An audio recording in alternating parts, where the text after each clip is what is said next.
3. We'll call the meeting to order. Can everyone make sure your computers are muted?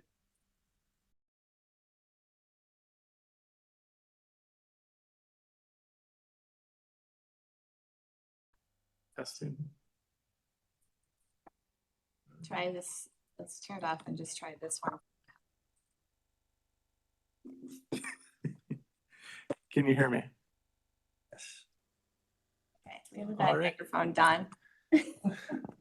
Sorry about that technical difficulties. No. We still have someone whose speakers are going. Can you In- see it In on the room mine? here. Is that what you're thinking? Yeah. Somebody- Can we identify the person? I know. Can you see us? I have an X on. I know, Let's it's- check it's each the other. speaker, actually, so it says it's, okay, you're off, I'm off. Hold up. I think I see what the issue is. I'm Quality assurance here. Let's check each other. All right, can we do roll call, Don? Good morning. I apologize for the technical difficulties. Ron Antony. Ron Antony's here. Julia Tella. Here. Julia Tella's here. Kim Britt. Here. Kim Britt is here. Amber Brown. Amber? Amber Brown is not here. Molly Bruner. Molly Bruner is here. Carter Deers. Carter Deers is here. Jessica Fraulich. Jessica Fraulich is not here. Michelle Frisbee. Michelle Frisbee is not here. Cami Gens. Here. Cami Gens is here. Kevin Glass. Kevin Glass is here. Nicholas Henderson. Nicholas Henderson is not here. Corey Cohen. Corey Cohen is here. Don Lanoy. Here. Don Lanoy is here. Marlon Mazaros. Here. Marlon Mazaros is here. Kelly Mitchell. Here. Kelly Mitchell is here. Kurt Mortensen. Here. Kurt Mortensen is here. Becca Muscat. Here. Becca Muscat is here. John Priam. Here. John Priam is here. Toby Stevens. Toby? Toby Stevens is not here. Lane Sutherland. Here. Lane Sutherland is here. Rhonda Van Schoonhoven. Rhonda Van Schoonhoven is here. Jennifer Verdea. Jennifer Verdea is not here. Barb Weckman-Brecky. Barb Weckman-Brecky is here. We do have a quorum. Thank you. Now looking for minutes and agenda approval. Before we start, any additions or changes to the minutes or additions to the agenda? Hearing none, saying none. Looking for a motion to approve the minutes and agenda. So moved. Second? Second. Second, Corey. Roll call, please.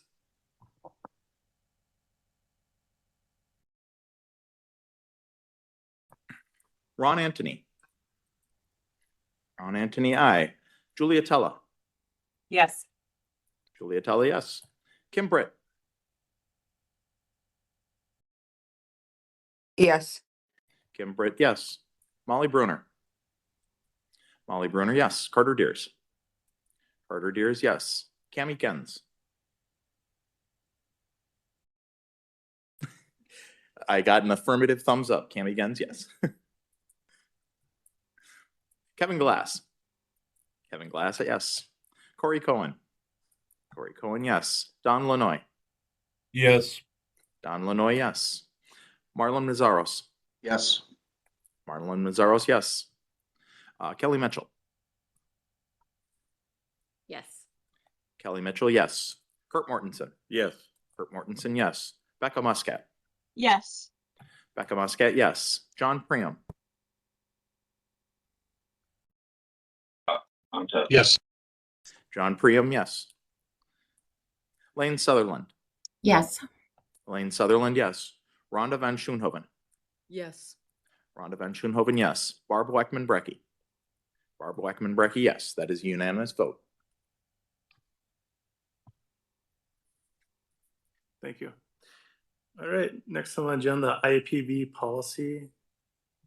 We're coming back. This is, I believe we were gonna move that because, when Kelly wasn't gonna be here, I had talked to the folks and they have not responded that they could log on yet, so. It looks like I see a whole bunch of people in the attendees. So who is supposed to be here? Second. Alexis Finnegan and Nikki Engel were going to be presenting. Let me check the, So they're here and Tracy Oh, Green is excellent. also here. I saw, yeah, I saw some, but they're, okay, so I guess we're good. I'll get them online.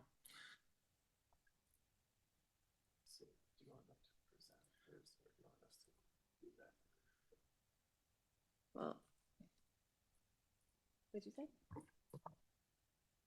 do you want them to present and then us give it?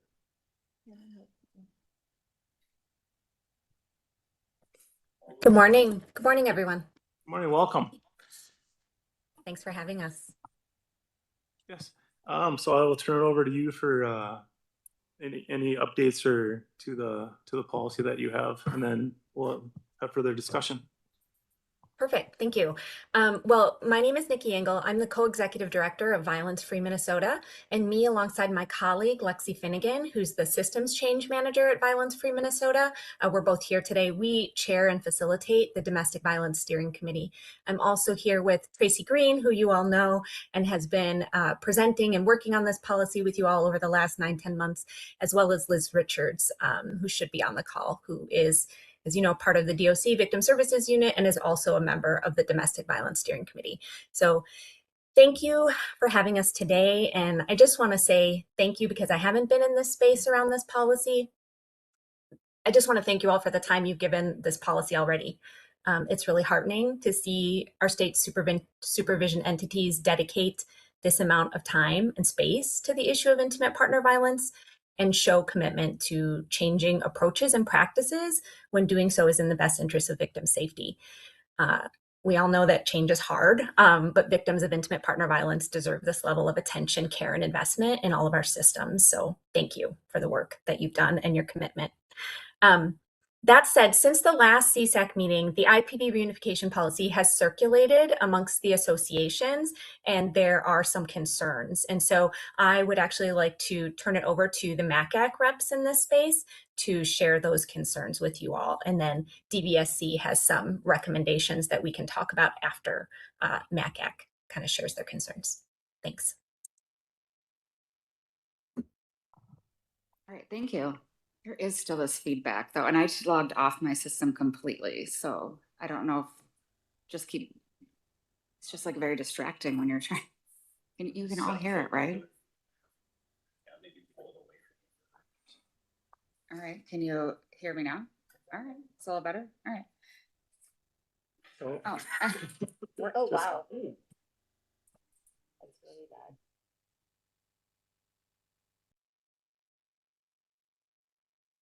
Completely.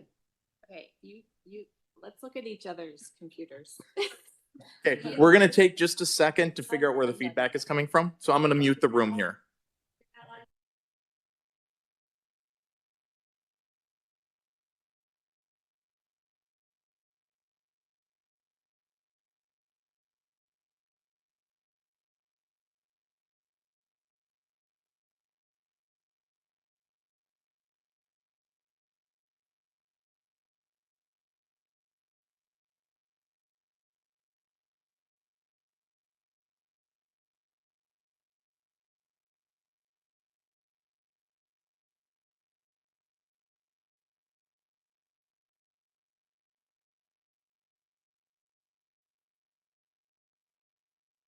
Okay, well, now we're At least I have- unmuted again.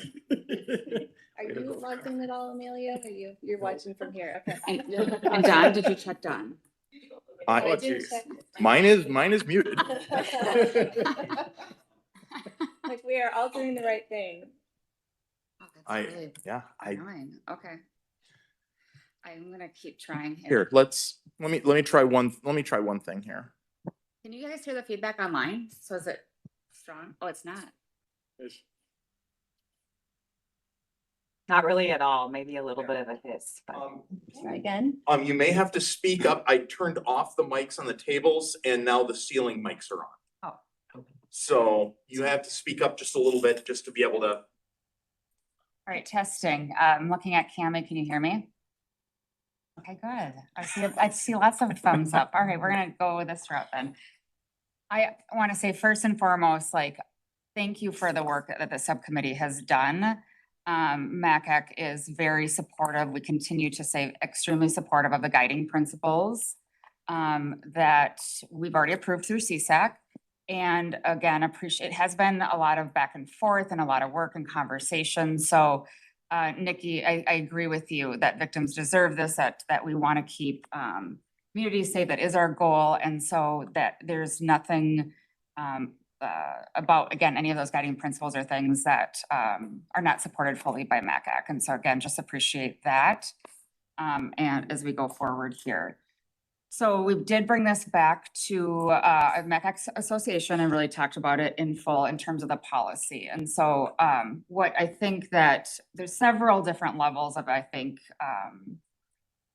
concern maybe is the best word. One of the main things that I will start with is really the inclusion of the probation population in at least in the policy as written. And I think that, again, others can fill in any gaps that I miss in terms of why philosophically that, the way that it's written and presented does not feel like that we can support that particular piece of this.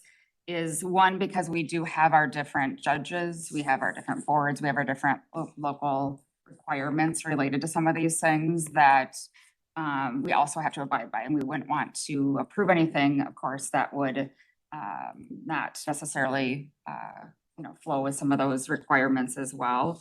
We also have certain what we can and can't preserve, let's say on confidentiality for victims or things like that. We also have the issue of legality around if there isn't a no contact order on probation or in the community, what can we really prohibit or not really legally with probation clients. It does not mean, by the way, I'm going to continue to say MACAC is not saying we don't, again, support guiding principles, that we're not going to send our staff through the training, that we wouldn't use those as we navigate probation.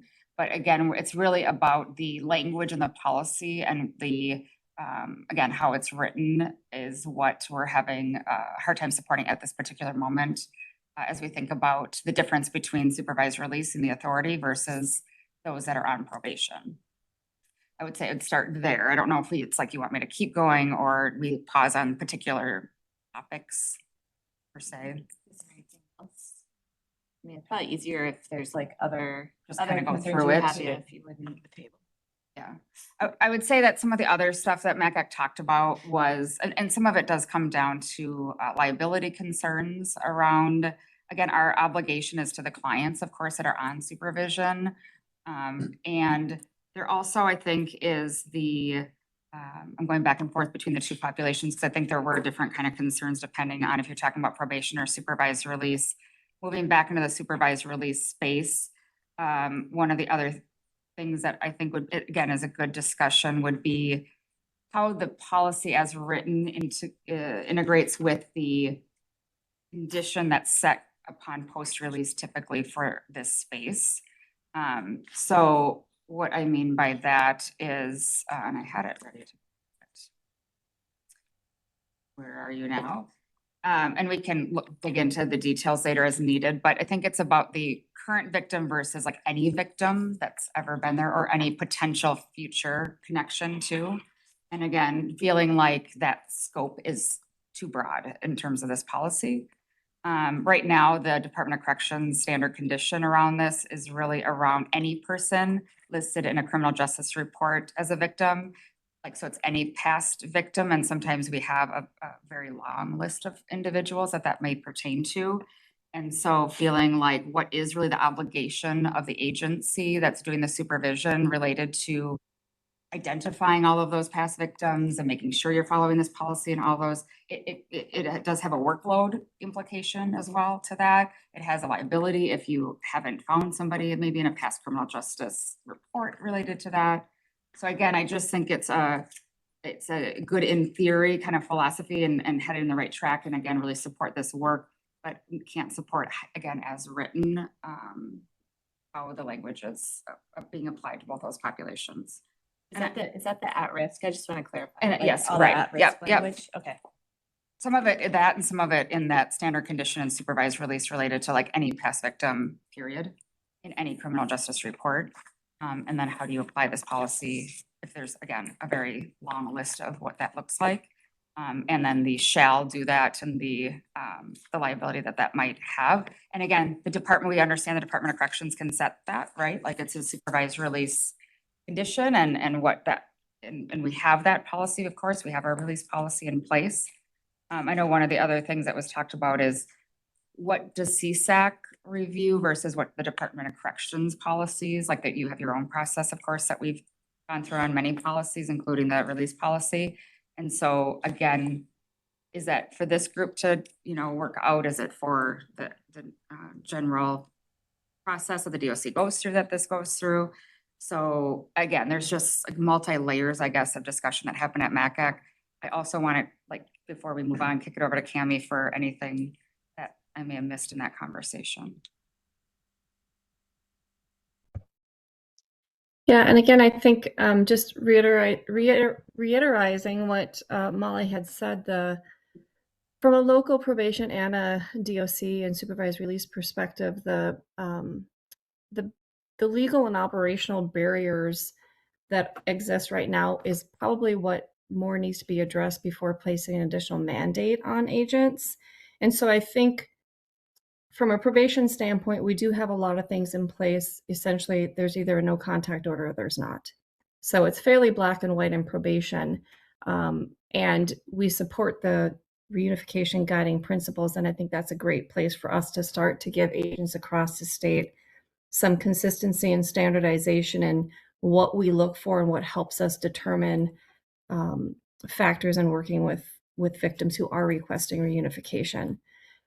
The issue from a supervised release standpoint, and maybe where the true barrier lies, is should CCA and DOC be looking at the blanket condition and determining if there's a better way to have that condition so it's more individualized in IPV cases versus a blanket condition of no contact with any victim. Because having that contact sort of puts us in a position too as agents, DOC or community supervision agents, of not only trying to enforce the condition, but simultaneously modifying the condition. And that, I think, is also going to cause some confusion for agents, victims, defendants, our system partners who are victim services people. And there needs to be some role clarification there too. That seems like a conflict. And so for me too, the addressing the issue at the correct level seems to be addressing, number one, that supervised release policy that includes that blanket condition. And if we could maybe start there, some of this might sort of fall into place and make more sense, in my opinion. So that's kind of where I see this at, is that maybe our release conditions could be addressed first to have some clarification there. And then that may actually assist with how this IPV policy, if it goes into a policy, looks in the end. And again, the IPV guidelines that we have already approved make a lot of sense, and people are very in support of that. And I think that will be a huge benefit to our agents and victims across the state.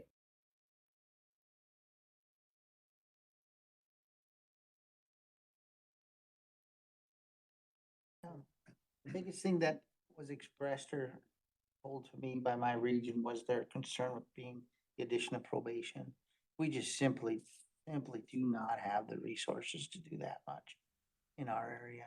That would be a very big burden on us if that was included into this policy. So that was the largest thing that was talked about to me about that. Thank you. And I just want to give a little background on this as well. So some of us have been here from the beginning, some have joined later on, so there is background behind this policy and what we're going, so this is deliverable number one, and it's under the statewide supervision standards and definitions. And so that's broad, right? And so knowing that, and I'm just gonna read from the report that CSAC wrote, made a report to the Commissioner of Corrections. And this is what the deliverable one is.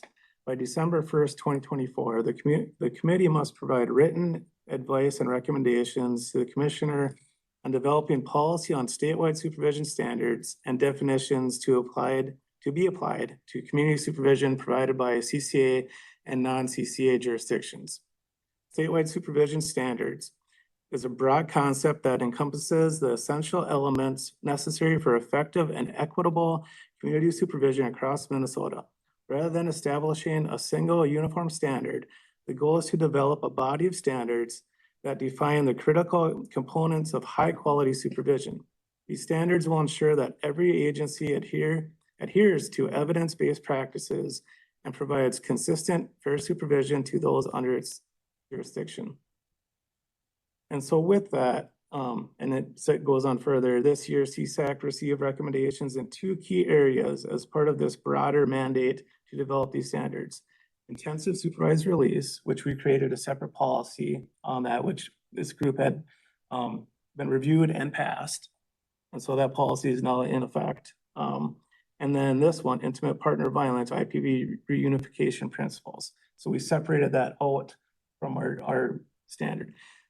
So a CPO's recommendation on this is we look at it as kind of like we looked at ISR being separate from community supervision, your probation supervision, because we see two separate things: people coming out of prison and that reunification, and people being sentenced in the community placed on probation. They're two different things. One, supervised release coming out of prison, you can have set conditions and everybody can have that same condition. Where probation, it's gonna be case by case and the judges are gonna sentence differently. And so in those cases, if you have a judge that orders someone that is allowed to have contact with their victim, it's hard to have a policy that says, no, you can't have it because the policy says so. So where does this policy then overrule a judge's saying, no, they can have contact? Where's the teeth behind it if they do have contact? Are you gonna do a probation violation? Probably not, because what is the basis? Because the policy says they can't have contact even though the judge says they can. So that's where I think going forward, that's something I think we need to vet out more for the probation cases. I think it's a much more easy ask. And I think we can be more in alignment and agreement with on the ones that are coming out of prison, your supervised release, your conditional release. Because we're gonna pre-approve where somebody's gonna live before they get out of prison. And we're gonna know what programming they've received in prison and what programming is gonna be set up when they get released from prison. Probation, they may already be living with the victim. And so if they get sentenced and following this policy, well, the policy says you can't really have contact if the victim doesn't, if the victim didn't start it. So there's a lot of stuff in the weeds for probation. It makes sense, absolutely, like the intent is there and we appreciate that. We want to support victims, but we want to make it feasible, right? We want to make it that we can actually follow this policy. And I think on the supervised release, conditional release side, it's a much easier ask and doable rather than the community supervision probation. So CPO's recommendation as far as this is moving forward, if we want to focus, if we want to have two separate policies, one that focuses on community supervision probation and one that focuses on supervised release, conditional release, or just focus or just pass one that focuses on the supervised release, conditional release, and then maybe add language in down the road, because these are all living, working documents, and we can add language down the road with probation cases as well. But I would say if we just focus on that one that's something that we can support. It sounds like that's what MACAC is saying as well. Well, probably wouldn't go that far, but we were with you up there till for a minute, so.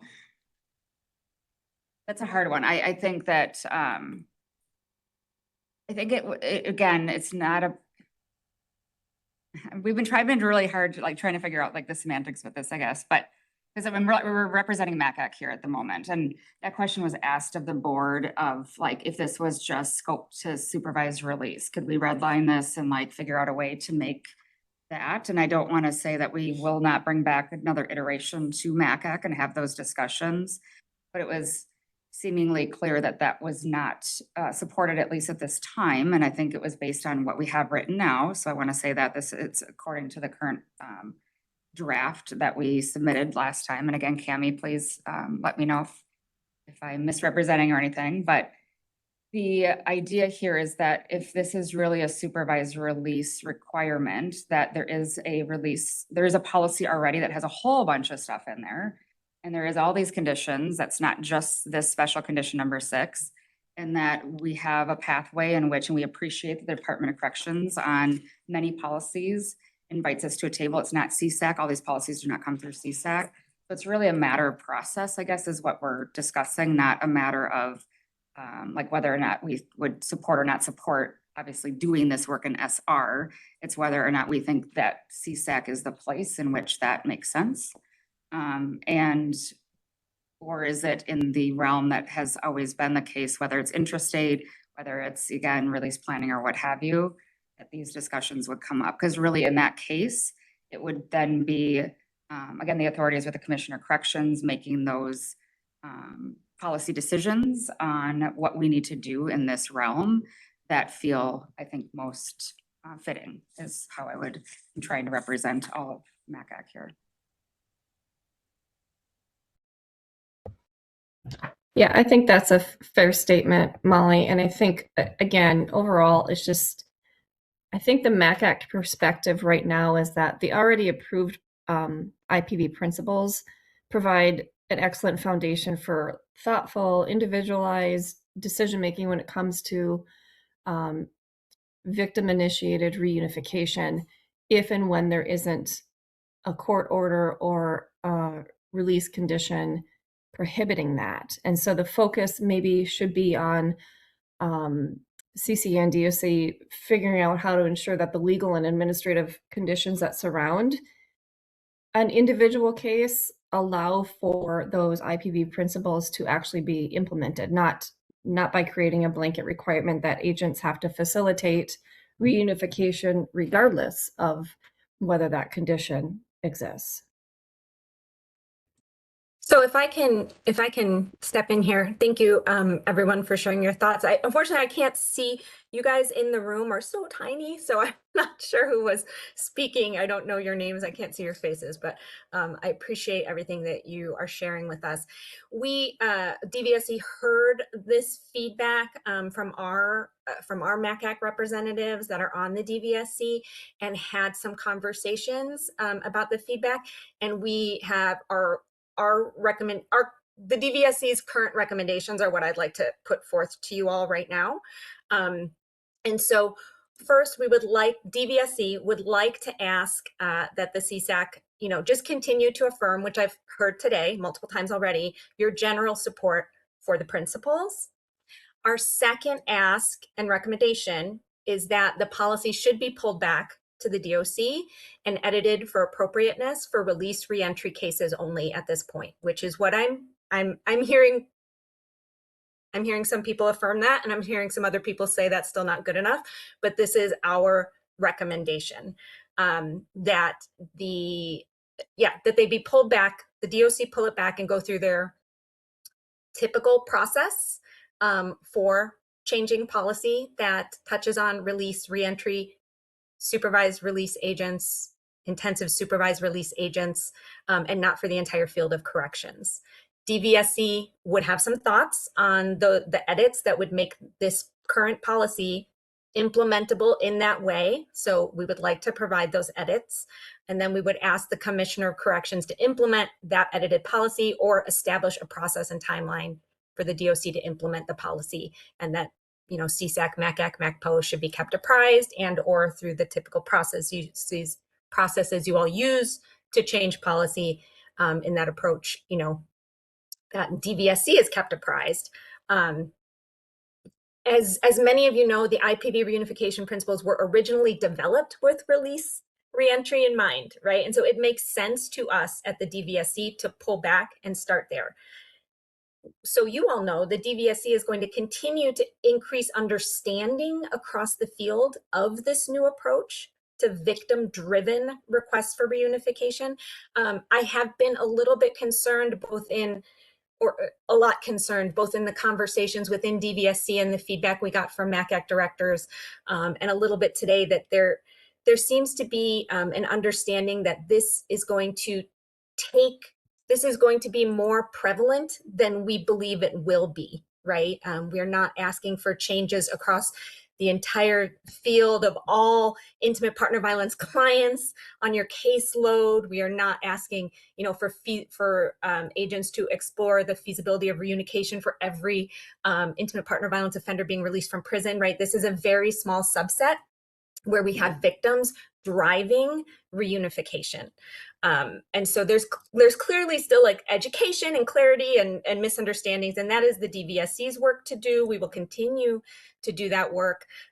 We will continue, I think, to lead conversations in the probation space to think about what are all these variables. Thank you for like raising and flagging some of those, because it really is a different beast on the probation side. And so how can we more accurately reflect the probation side before we make kind of policy that crosses the entire field of community supervision? And we're going to continue to push out the virtual IPV reunification training, which is now live. It's really exciting. We got it on an excellent platform, and we are creating the materials so that directors can push it out. So you have the kind of flyers and all the information you need to put it out to your agents. So we will do that, and then, you know, maybe all of us, we can tackle policy for the entire community supervision landscape down the road. But those would be our asks today. Happy to take any questions about the DVSC's asks and recommendations.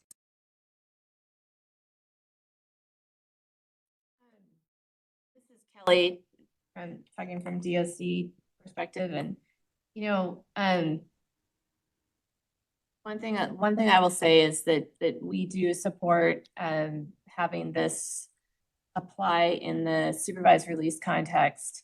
We support working on it applying to probation in the future, and we also recognize that a lot of really good points have been brought up about you know, just different issues that we have to think through and work through before it would work there, right? Like it doesn't quite address all the nuances of how probation works compared to supervised release. So, so I think that that's a great plan to continue to think that through in the future.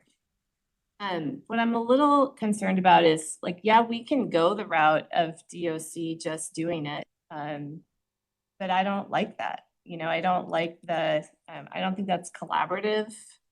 I think DOC, like every time that we submit a policy for review within DOC, and this will be no exception, is we have to say who we collaborated with and consulted with on this policy. And it'd be so much better to be able to say that this is recommended by CSAC. Because then we would know that we have broad support for the policy and that implementation will go better. So I think, you know, like you're asking the process question, I don't think it's out of the realm of CSAC to propose the policy in an SR only form. But I mean, we can vote on it. We can go either way. Like we can vote on it and send it to DOC, and then it's just going to come out. And I don't, you know, I don't want to force anything down anyone's throats, but we could vote on it and approve it in concept, and then it will come out. I mean, like either way, both of those options mean it's coming out. I mean, mean that we would be putting a policy out there. And I'd rather, I'm just saying from a process level, I'd much rather this be an inclusive process than an exclusive process. I actually not 100% sure that I'm understanding the condition issue that you're raising, and that is, but if there is something about the way the conditions are stated that is creating the barrier for MACAC support, that is something that we can work with HRU on. That doesn't have to be a barrier to the policy being enacted or, you know, going forward either, because that's, if there is something that you feel that we need to do to change that condition to make this work better, then that could also be part of the recommendation. So I guess I'm just sort of sitting here feeling a little bit unsure of how to proceed, because it sounds like no matter what we do, DOC is moving forward with this policy. So I'm just trying to figure out how to get this in a, how to do this in a way that works for everyone. You know, I just don't want to ram this down anyone's throat. And that's what CSEC is here for, is to identify those issues so that DOC, when we do the policymaking function, is not doing that in a way that does not work for the field. That's the whole point of being here today. There are two hands up. Nikki had her hand up, and then Lane. Nikki, did you have something? Just quickly, if I also share a little bit of confusion around the condition questions that have been raised. And I would just like to say that if we're I don't think advocacy, I'm not going to speak for the DVSC right now, I'll speak for advocacy. I don't think advocacy would support a removal of the condition that says the general standard release, the standard release condition for IPV cases, that you cannot have contact with a victim. Because I think that is a huge swath of, there are going to be way more victims that don't want contact than those who are driving reunification or who do, right? So it doesn't make sense to me to remove something that has a much bigger impact in order to address a much smaller subset. That would be and this is the first time I'm hearing about the condition being the problem. So I'm happy to go back to my team, happy to go back to advocates and get more information about that. But if that is what is being put on the table, I would please ask that you loop in advocacy and Violence Free Minnesota before you make a change to that condition, because I imagine that condition was very hard fought for by advocacy in the past. So I just wanted to say that. Lane, I see your hand up, but Cammie, did you have something to comment on that condition? Is that why you put your hand up? I did. Thank you. If you wanna go ahead. Yeah, my only comment was, my comment about the condition wasn't that a condition should be removed, but the condition itself from a supervised release perspective may itself have some, I mean, I think it puts some barriers there for this policy too, because it is so general and broad. And I don't know if Carter or Molly or somebody there has that standard condition. But from my standpoint, working on that condition, modifying that even just slightly might actually sort of fix the barrier that we have at the level that I think is more appropriate, whereas a statewide policy mandating this isn't potentially really necessary. We have the guidelines and the principles, which has been approved. And if that supervised release standard condition of no contact with any victim potentially was worked on and modified, then reunification from an agent standpoint would make a lot more sense by using the already approved guidelines. That was my point on the condition, that the condition itself really restricts contact. And so then you're asking agents to abide by a very broad no contact order and at the same time encourage and facilitate reunification. Cammie, would you recommend, are you suggesting, for example, more discretion by the agent? So if the condition, within the condition allowed for more discretion from the agent. Is that what you're kind of driving towards?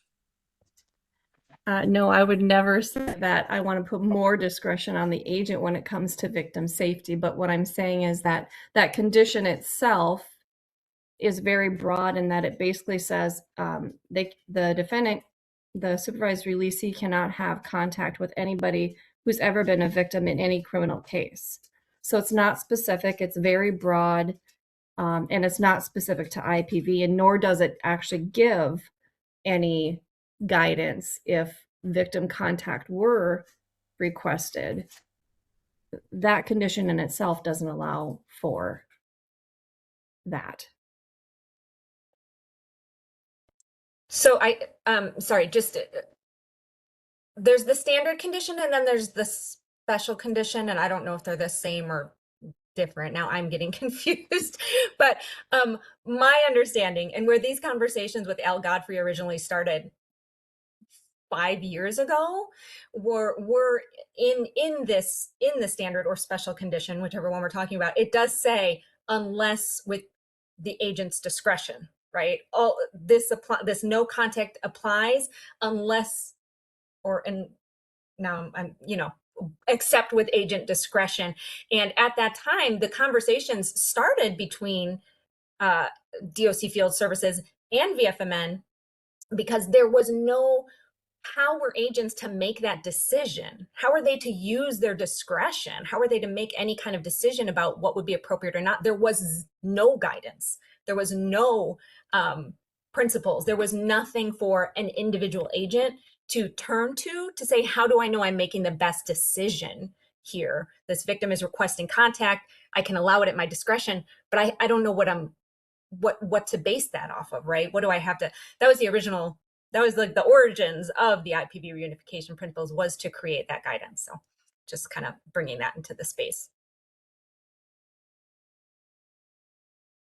Thank you. Lane, and then we have Tracy. Thanks. And I just was sidetracked. I was reading, I think Molly may have posted in the chat. So I was reading that. So I just wanted to piggyback off of, I think, a comment made earlier, and just, and it may be a concern. Perhaps it's in the form of a question I have with the broadness of the policy, again, pertaining to, it seems to me when I read it again, that it's more than just the victim of the current, whatever current offense is that the incarcerated person is being released on, if we're talking about just the release issues, by also including the at-risk person. So I was looking through DOC policy yesterday of like, what is this consistent with other policy? And then I didn't come across this. So the standard condition 6 that was put in the chat. So I guess my question, perhaps somebody could shed some light for me to address a concern I have, is how does the at-risk person piece of the definitions jive with other DOC policy that seems to be more narrowly tailored to victim of a qualified domestic violence related offense, or in reading this definition under a standard condition that Molly put in the chat of a anyone who the court has determined is in need of protection as determined, etc. So I guess it's more of a question I have, perhaps, to address the concern that including at-risk persons in that definition in the policy, which I know we've talked about previously, but just seems quite very overbroad.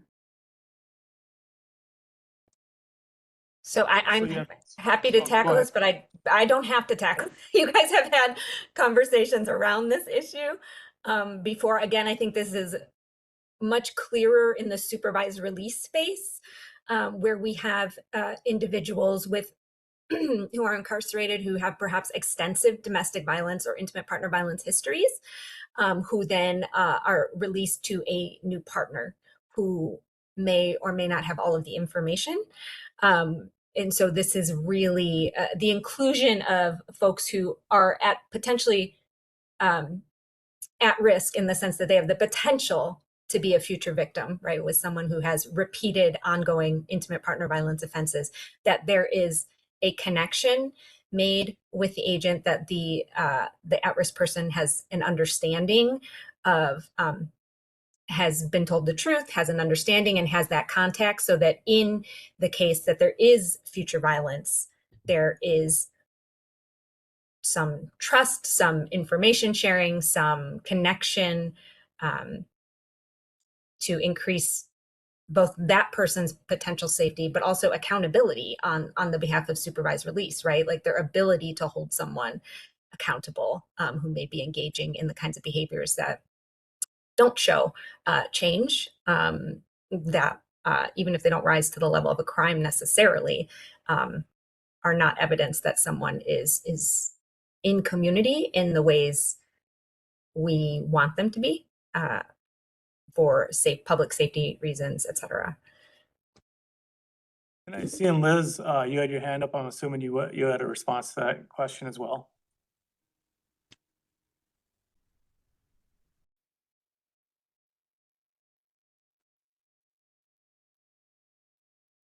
Oh. Off and back on.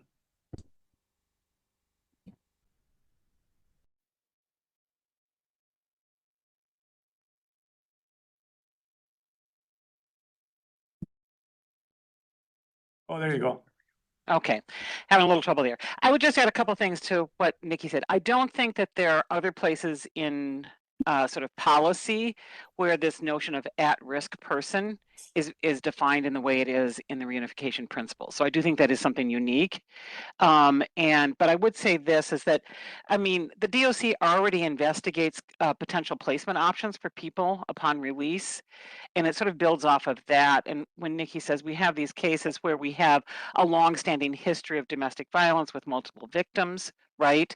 So, and this was developed directly into concerns we were hearing from folks about this has, we fully anticipate that the new girlfriend will be the next victim, right? And we have concerns about this placement, right? But they haven't been a victim yet, right? That whole concept. So I think there are bits and pieces of it, but I would say it is very different in terms of calling it out very specifically within the reunification guidance and principles. Yeah, and I would also then take a step back. I do think that all this discussion is very helpful, and I think that it's part of the stuff that the DVSC has worked on with the principals and over a long period of time. I guess my question, my thinking is for CSAC at this moment, I guess it's really sort of this process question about, I think the DVSC is more than willing to continue to engage in this discussion and continue drafting and looking at stuff if that's the right process for this work at this time. It was our sort of understanding in the last few weeks that moving forward, the policy through CSAC was probably not going to happen at this time. And so I think that would be sort of the first question I have is CSAC interested in continuing to work on the policy, revamp the policy? I mean, I think clearly if that's true, the first step would be to go back and let's look at what it means to strip this back to a reentry policy only and not generally to probation. But I'm also not clear that that's even where particularly MACAC is at with the policy, right?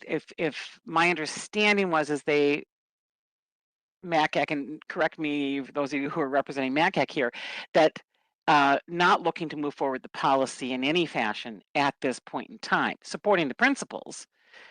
And this is a request that came from the Commissioner of Corrections to CSAC, and my understanding is that there was, so that's why the DVSC is recommending that CSAC send this back to the Commissioner with the response from CSAC that not feeling like ready to move it forward, looking that it be honed back to just reentry cases, and that the department should move forward with policy looping in CSAC and MACAC and MACPO in appropriate ways, but not sending the policy through CSAC.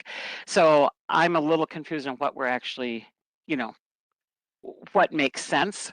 Certainly, I think the DVSC would, is willing to look at discussing and thinking through the various issues, but I'm not sure if that's the right next step here.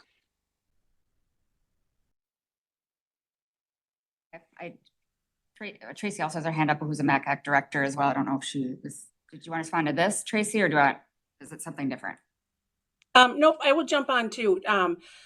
Again, I'm Tracy Green. I'm the director in Wabasha County. And I want to just say a couple of things. I think part of the reason we recommend as DVSC is to go back to the commissioner is that CSAC approved the IPV principles and they went to the commissioner, and then the commissioner is the one who directed a policy. So should he be the one giving further direction on move forward with a policy for reentry or prison release only, or is it a policy intended for all community supervision? So I think that's why it was directed back to the commissioner, is to give us direction.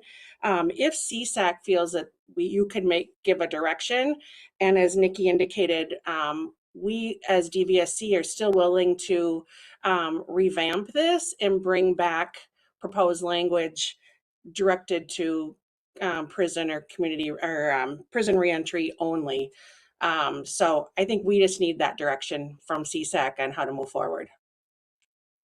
Thanks, Tracy. To your point, Liz, I think that, and it's kind of incorporating too, Kelly, what you're saying. It's very clear, like what we want to say as MACAC is we 100% appreciate the collaboration and are not looking to not be part of the discussion or at a table, because you do invite us in, again, when you review your policies now as it pertains to supervised release and or ISR or any of those sorts of things. And so we're not suggesting that we would want anything other than to be at the table with you to have these discussions, but don't feel like it's a CSAC space because it is a supervised release policy.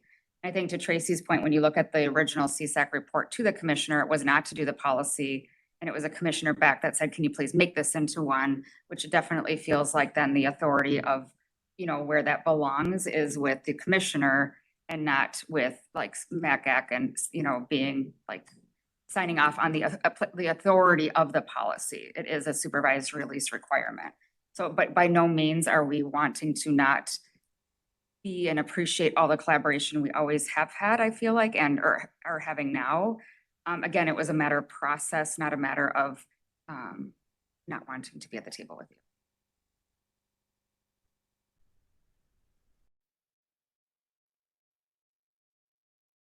Becca? If I may, Kevin, in chairs.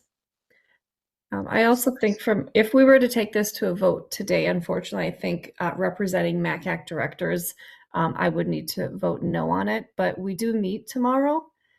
So I also don't think it's fair to say with some of the discussion that we have, I know Kelly's got some thoughts on how to potentially change this to more of just an SR policy. So I also don't think it's fair to say if we could discuss that tomorrow at MACAC, MACAC directors may be open to some of the changes that have been suggested. So, but that's something that we'd have to bring back before we could vote differently than no at this time. Becca, you have your hand up? Yeah, I in terms of where does this lie, personally, I think isn't the entire creation of CSAC that we are tired of 3 different delivery systems doing 3 different things. And the whole point of CSAC is that we all get on the same page about best practices. And here we have the DVSC, who literally are experts in this field, telling us, here are the best practices. We've been working on this for 5 years. And so what I want to know is, what is the language? What is the language that is going to get this across the line for everyone involved? I think it's totally fine to maybe separate out slightly different for supervised release, because it is different than probation. But this is happening for people on probation. They want to reunite with people. They're gonna have to navigate these really thorny issues, and having a policy in place is going to be very helpful for that. I don't think it's going to add a ton to caseloads. Again, like Nikki said, this is a very small percentage of people who are willing to engage in this process and interested in engaging in this process. This has been so long that we have been asking the DVSC to keep going back, keep changing the language, keep modifying it based on these kind of vague issues with it. I think obviously we have a pathway to get this through with the DOC, but like Kelly said, I totally agree. The whole point of CSAC is we're trying to unite these delivery systems to have the same response to these issues.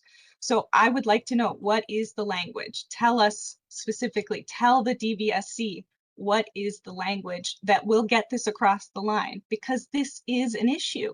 It will keep happening. It is happening currently to people on supervision, to people on probation. Like, let's just figure out what is the language that will make this work.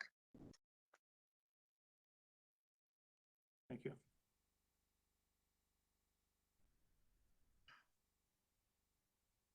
And I mean, I'll jump in that I share the same sentiment. I think that the part that frustrates me about the process, like, because I get it, like everybody is, I think, philosophically on board with this concept. It's the how, and where I get frustrated is that we have been sending it back over and over again and not getting clear on the how. And you know, like it wasn't until the last draft that we provided much more clear direction to the Domestic Violence Steering Committee on how to get the policy to a place that started to resonate with members. So I feel like we've been a little disingenuous as a committee with them. And I share the frustration, and I want to get this across the finish line as well. So I'm wondering what the path forward is today. You know, is it that we try to hone in on the supervised release version of this policy, and that we you know, work with the DV steering committee on, I mean, it sounds like you had some ideas for language. I have as well. Like I can see how easy it is to pull all the probation stuff out of there. Like, do we do that?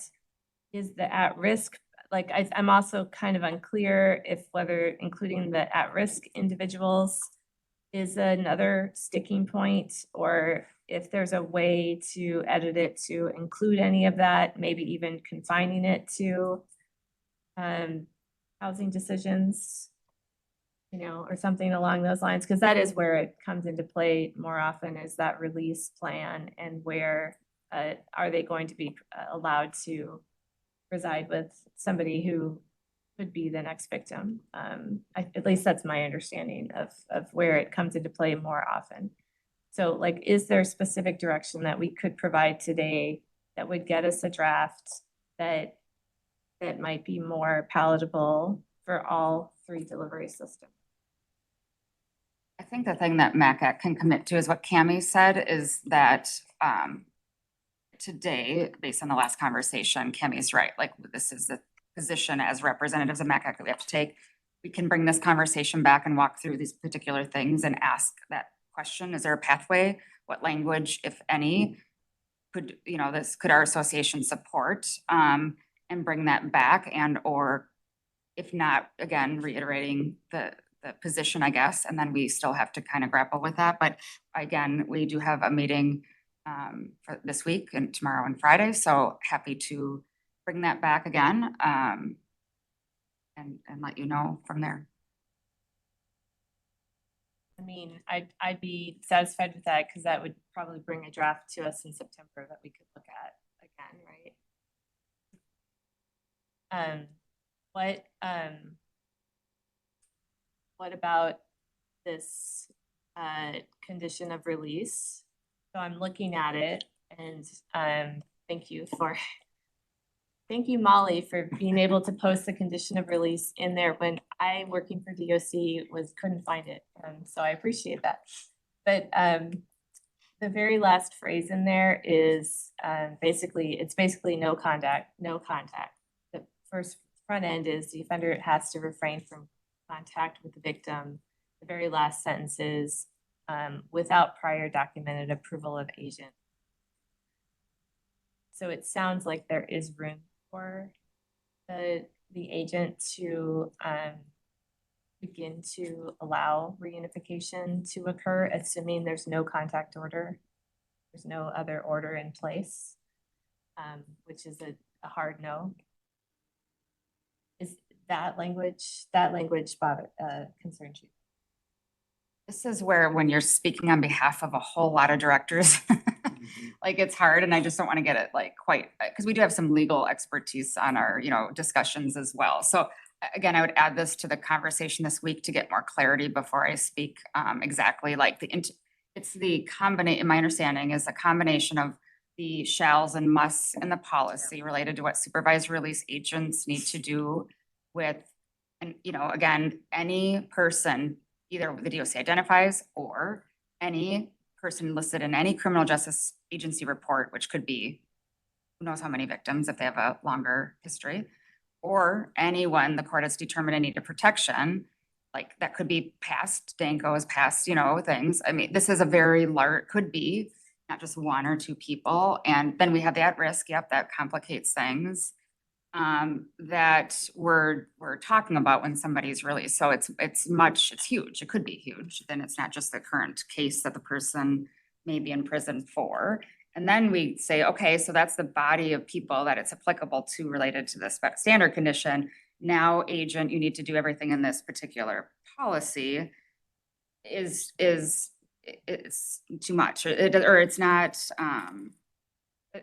not feasible in some instances, for example, and when you have a policy with a shall and you're dealing with very high risk situations like this and something happen, it doesn't feel like that. And I don't know that that's the intention, but it is this kind of combination between these things that I think is making at least some, at the table feel uncomfortable around, how these things are interacting, I guess. Yeah, thank you. I think that's exactly right from what I've heard. Ron started from a county perspective. We're thinking about resources. Obviously, that's the hat we have on a lot of time. But yes, we agree with all this. We agree. I mean, Becca, thank you for saying what you said. And it's true. We want to get this to the finish line too.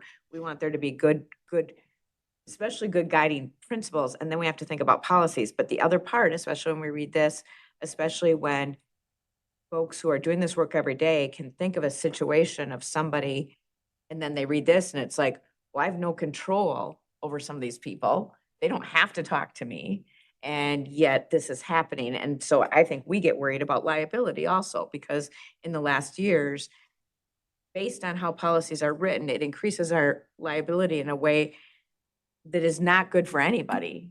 And so I think that's why we have to be picky about this. And it's hard because, again, we want the right thing to happen. We want all the work that everybody's put their lives into to happen. But we're not going to there's a lot to do here. We're not going to come back to this every couple months and make it better. We got to make it really, really good before it's an official policy. So that's my kind of apology about the hats we have to be wearing here. I do see what you said, Nikki, too, on, again, this smaller sector of it. So I do realize it's not everybody on that list because not everybody's going to be requesting, the reunification. And totally appreciate that. Again, I think that's why I said I will bring this back. This will be another point of getting clarification, because I'm trying to both remember and look at my notes on the exact strong feelings about this kind of intersection between the standard condition and this.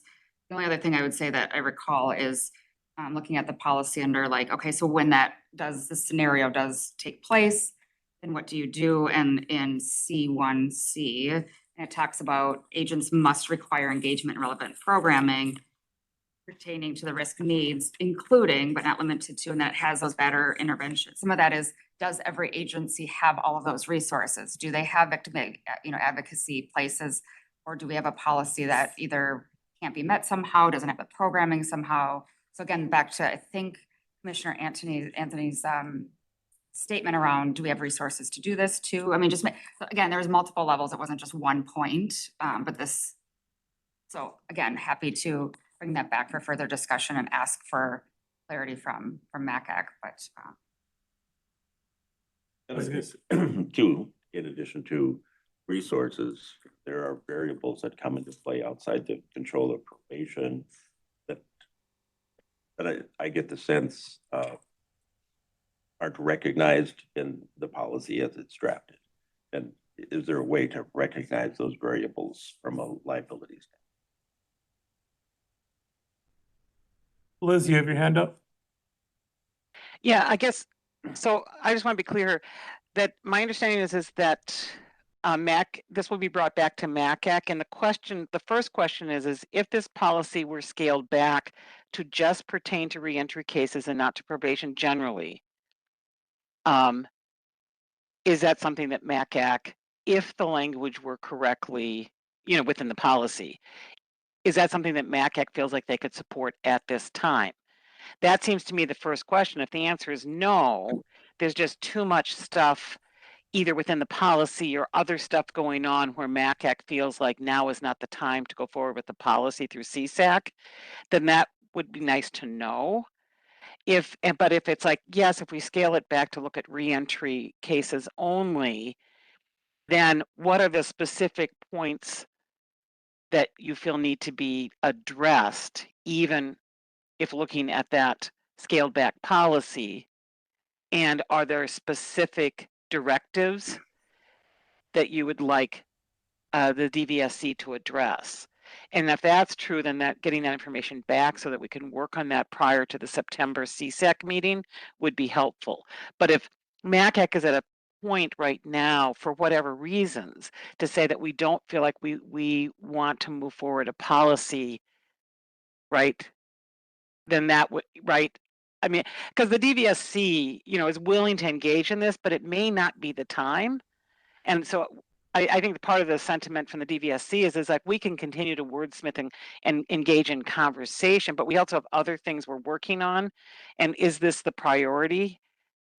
So we would like some clear direction about, is MACAC, and I think it's fine for MACAC to say, if that's where they're at, that we aren't ready to support a policy through CSAC at this time around these issues. There's just too much stuff out there.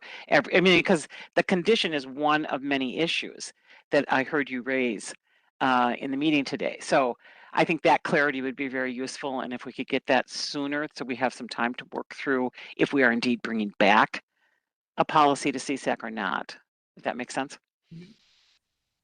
Yeah, no, I really appreciate that, Liz. And again, we will again get clarification this week around those particular questions. First and foremost, again, is there any variation of this through CSAC in which we can support? And then what is that, or what are at least some recommendations back to you? And if not, really articulating those reasons, of course, to bring back. Again, we support the guiding principles, we support being at the table, and we support when DOC is revising policies and, in this space. And so I don't think there's ever been like, we don't want to talk about this, or we don't believe it, period, or that we would even sit at a table at DOC and say, this is a bad idea. Like, that's not at all the conversation. It's kind of, I think, again, where does that belong, for lack of a better word, or where does the approval and where does the authority lie? So we'll get better clarification this week. So I appreciate that. Ron? I got more of a governance question from sitting here as a commissioner. But I'm not usual, this is unusual for me, I don't know about Kurt and Barb, to be sitting in a group that get into the weeds as deep as we're getting. I mean, and it's over here off my head on a lot of these things that we talk about. And thus, I'm not an expert at this, so I'm just taking information from other people. So my governance question is this task group that brought this forward. I'm under the understanding that there were people in that task force that were uncomfortable with this language at that point. So I'm just asking why some of these things aren't weeded out before they come to this point. And that's me from a governance question, because I'm not used to getting into the weeds and hearing all this stuff. Usually a lot of this stuff is banged out really hard before it comes to our level. So it's a question. I think it could have been. I mean, right, so they're coming to us with recommendations with the policy, and I don't recall, but I don't know that we came back to them and said, hey, please add supervised release, or excuse me, probation. Okay. Is that what you're? Yeah, that's kind of what I'm asking, because I was told, and I can only get information, I'm told that there were people in this task group that were uncomfortable with this language before it got here. I'm just wondering why that wasn't banged out a little bit harder before it come here. Would have been, I'm not sure. Yeah, I mean, to be honest, I don't know. I know it started with folks coming out of prison, supervised release, conditional release.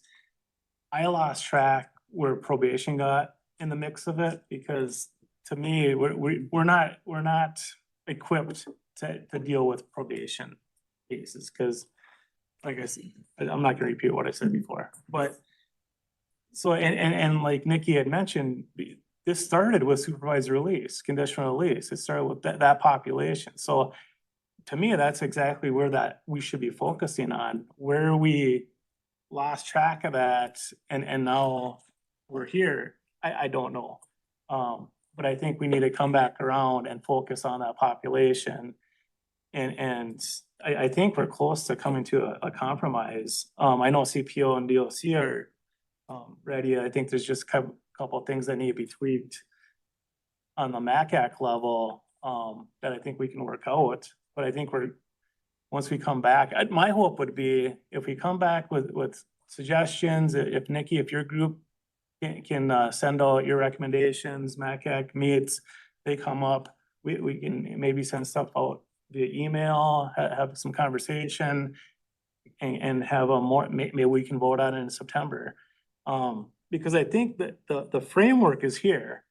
I think we just need to remove probation stuff, focus on the supervised release language, and maybe there's some things that we take out, but like I said, this is a living document. I mean, we can modify it where maybe something just doesn't sit right. Maybe next year we can work on that, but at least we have something that's gonna protect victims, future victims in place going forward, and then we can build off of that, would be my suggestion. It would be very appreciative that that gets done in a level that of the people that know what's going on and have those concerns ironed out before it gets to our level.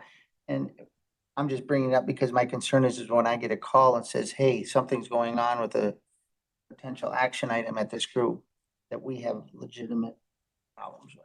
So then, I don't know, the commissioner, your flag goes up. How come that wasn't worked out before? But I'm sorry, I'm just making a comment.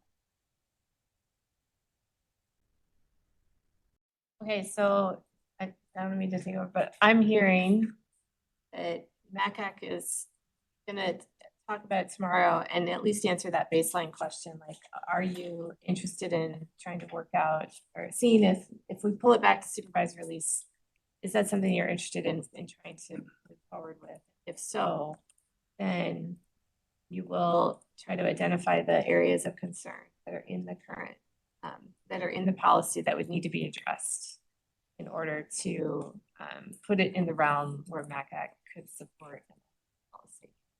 That sound right? Yeah, right. And, or I suppose it's coming back with the points on why not then too. Yeah, well, that's the first question, like, Oh, yeah, like if the answer is no. Then what? Yeah, exactly. And then if so, then what would the feedback be? Yep.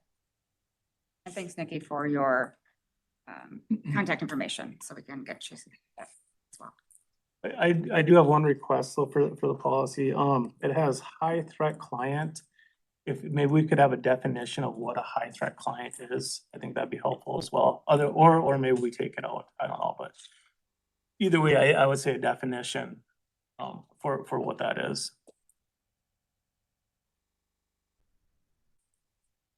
Thank you. Is that all not already in the definitions on the first page? Just double checking. I didn't see it on mine. Okay. Not. Thank you for that feedback then. Okay, I feel clear-ish. I I look forward to hearing from you, Molly.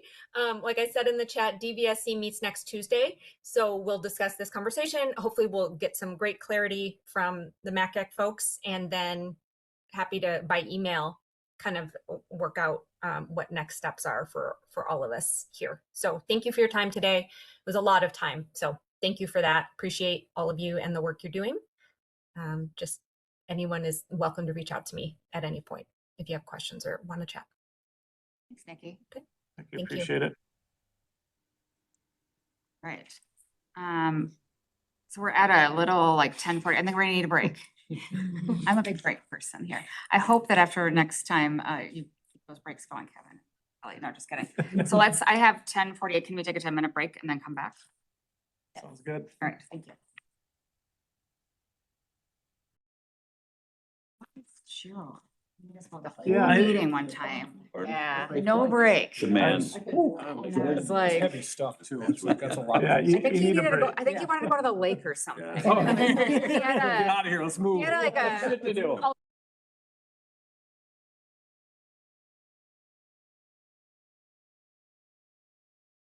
Are we back on? Somebody can pick it up. Thank you, everyone. All right, so we are moving into the next agenda item, which is the standards policy. And I just, Yep, I've got some people online. Give me a second.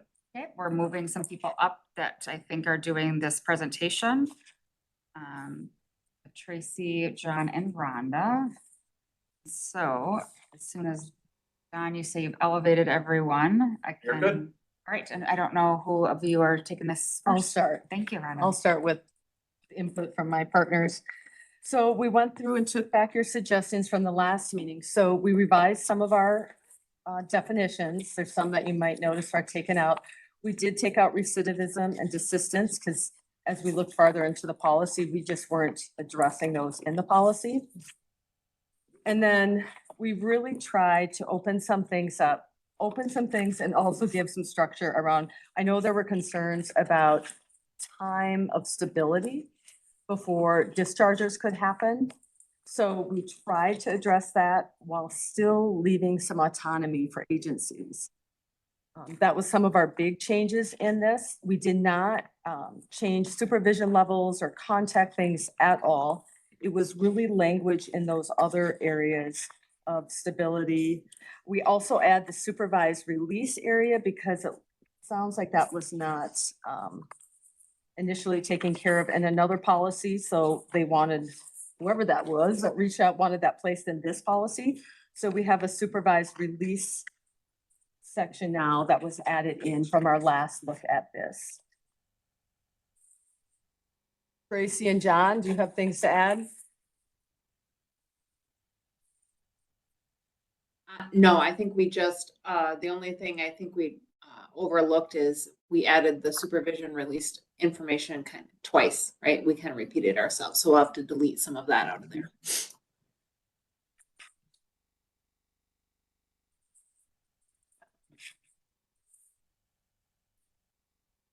So we'll have to clean up that part when you take out.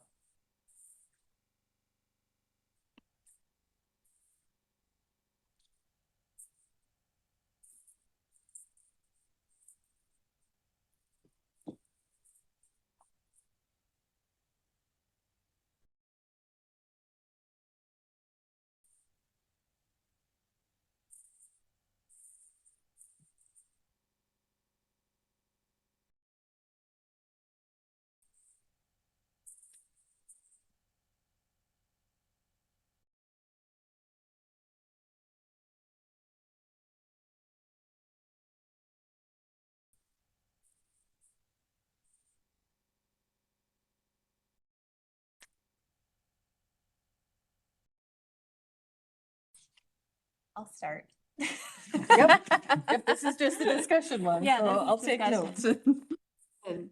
I think what I'm trying to like figure out is, because we started the supervision standards piecemeal by like having a specific policy on risk and then a specific policy on case planning. I'm still trying to like figure out like how this fits with that? And like, is there a way to connect it better to the policies that we currently have? So that we know that this is, because I think, it's my understanding, this is like, these are the things that are left unaddressed by those policies. Like, this is the rest of it. This is, that's the goal, is to get to like, what are the rest of the supervision standards? Right, so we address case planning on the third page under assessment, case planning and training. So we just do a note to it, case planning will be Yeah. done in compliance. But you'd like a little more thoroughness with Well, that? I'm trying to figure out like, and I feel really bad because like I was reviewing this last night and I'm like, I don't feel like I have like good, I don't know how to articulate my feedback. So I will ramble for a little bit and maybe something will make sense to somebody else and you guys can, like, someone else can clarify what I'm saying, because that is usually what happens. So like so I'm looking at the beginning, the first one is the guiding principles. And so I think you're trying to say there, like, that our goal is to use the risk needs responsivity model in the system, right? And I like that being a principle as opposed to like you shall, because it's such a big model that it's like, what does that even mean to say shall, right? So maybe it's like sort of reframing that a little bit to have a statement to be like, the goal for community supervision is to use the risk needs responsivity model, just to state it as a goal, but not a shall. And then the stuff underneath it, like, probably works, you know, like we're trying to do this. So something there, that is a little more, or that articulates a little bit more meat on the principles. So then if that's what we're doing, then maybe there needs to be a little bit of something that addresses the R, the N and the R, you know, so like, because the risk policy addresses the R. And so maybe you're referencing that specifically, and the N policy is where we kind of get, or N is where we get to case planning. That's you're like, once you've identified what those needs are, or you're using case planning to identify them. So I don't know if there's like a way to frame it up a little bit more there. I'm just trying to think of like a conceptual model for this to make sense, but yeah, go ahead. So almost like, I'm just trying to conceptualize, so almost like a way to arrange it in an R&R framework itself. So you start with the procedures or guiding principles statement, then you go into risk and kind of everything that sort of fall under risk, and then needs, and then everything would fall under there. And then responsivity.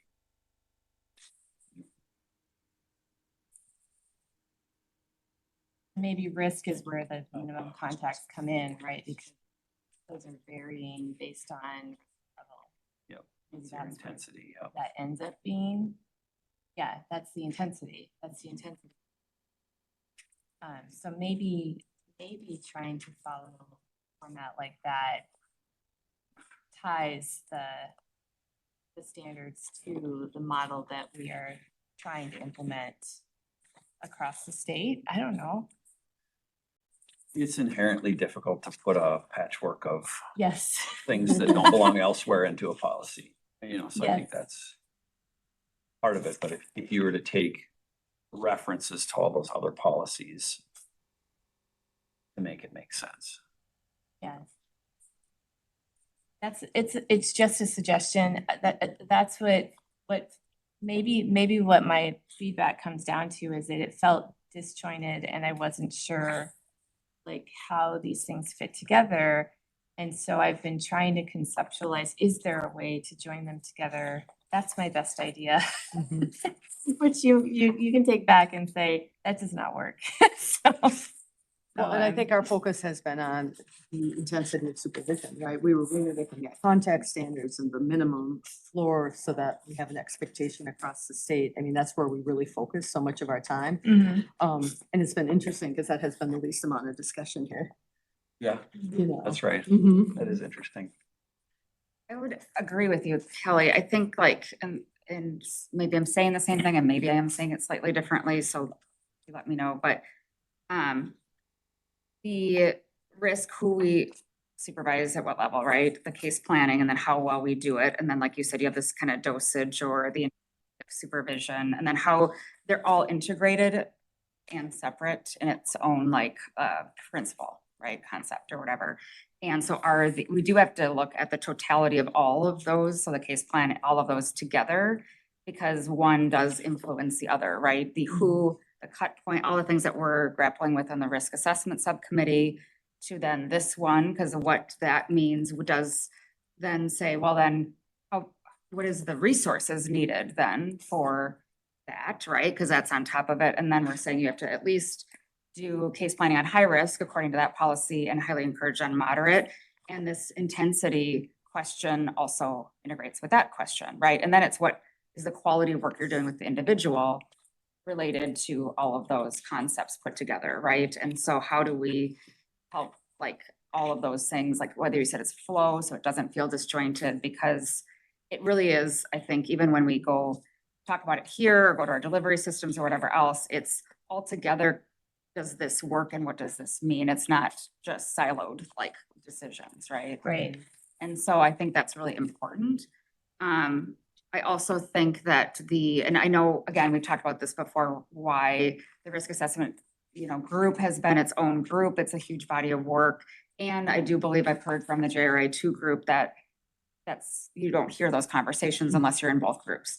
So you're trying to create this policy, kind of almost gets to what you're saying, Ron, too. Like you have at the lower level, people doing the work, can we get that kind of consensus? Well, if you're trying to do just case planning in this one and some other bodies doing this other one, like, you know what I mean? How do they all, and how do we have maybe some common conversations so we have an understanding of how they all integrate before they get here? I think that is really important. I know we're not here to talk about the risk assessment, but I think the same thing applies because they all correlate and work together. And so I don't necessarily know what that means. I'm just talking out loud, like you were trying to figure out maybe all together, but they definitely, one has implications to another. So I have a big question here, even, can we even get here before we even see the risk assessment one and what that means? Because I could say, my guess is we'd go to MACAC and say, well, who's very low? Who's low?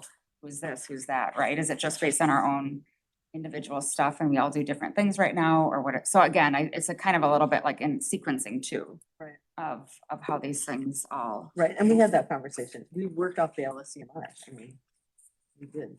Right. Yeah. Knowing that could change. Correct. So then that becomes a harder conversation, Right. right? And to have that,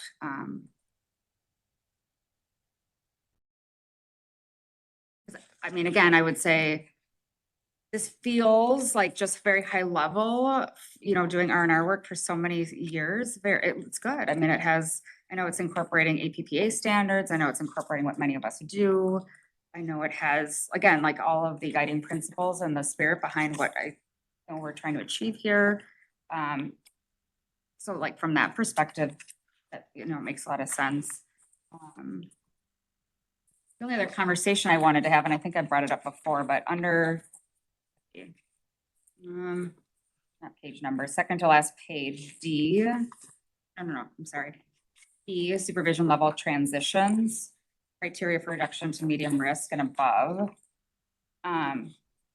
Is around, clearly if you do a reassessment and they assess lower, that's more straightforward, obvious, like, okay, then the intensity of supervision shifts from like high to medium or medium to low as an example.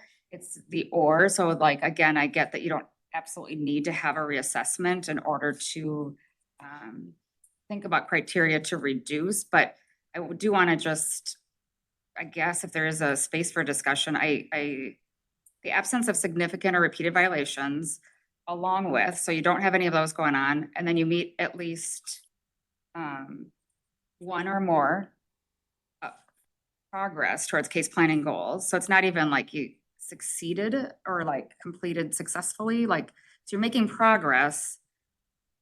And then sustain pro-social behavior, et cetera, for a minimum of 90 days. Is that, again, I go back to all the research around, you know, you think about stages of change, you think about addiction, you think about how long does somebody have to do something before it's habitual and it becomes part of like maintenance basically, and like you're doing this thing in order for us to say, hey, you were considered high risk, you had, let's say, substance abuse, since I'm using that as an example. And after 90 days, you know, because the assessments that we use don't shift that quickly. They don't have that kind of, okay, 90 days are good. We can just not see you as much, feels short to me. Yep, and that's where it's a floor. That's a minimum. So your policy could be, there was a ton of discussion around that because we had many different amounts kind of flying through that discussion. And so what we came up with, this is the floor. Like if your policy wants to say 120 days or 160 days, absolutely fine. Because we had a very in-depth discussion about that. And maybe we need to be more clear. Do you want us to give a range or say something about agency? And that's why it is tricky. I don't Yeah, necessarily it's say so I also tricky. have a like, this is what I think it should be necessarily. But I think there's a lot, we talk about, we're trying to get consistency. There's a big difference between, is 90 days though, like, depends on what the behavior is, but this is what it comes down to. It depends on what it is. And we all know that this is why this policy becomes challenging, is because it's so individualist person. Yeah, I think as a general thing though, it still feels short as a minimum. Because you're talking about high and medium risk folks, but it's just my opinion.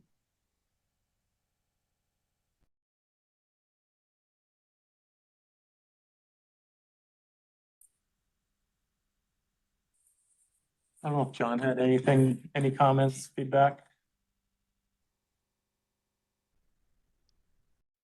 Thank you. I was just going to reiterate Rhonda's points. It's just the floor, and that's where I think the 90 days really just comes from. And if you wanted to be more descriptive in your own shop with your own policy, I think that's what we were trying to do.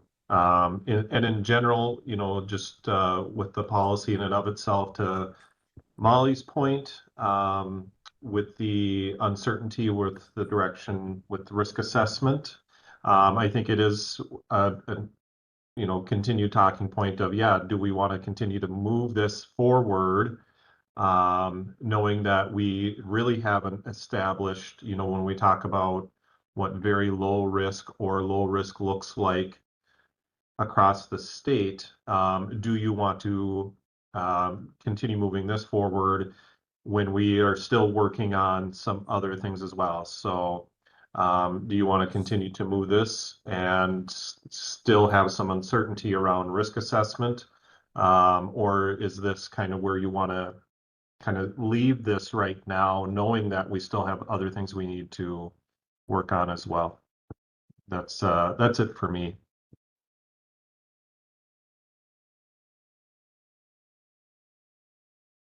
Tammy, you're on that subcommittee too. Quite honestly, I'd make a recommendation that the JRI2 group reviews the risk assessment policy in conjunction with this, and maybe it's like at a future CSEC meeting, like again, so then you can look at how they are, and the case planning for that matter, because we talked about all three of them.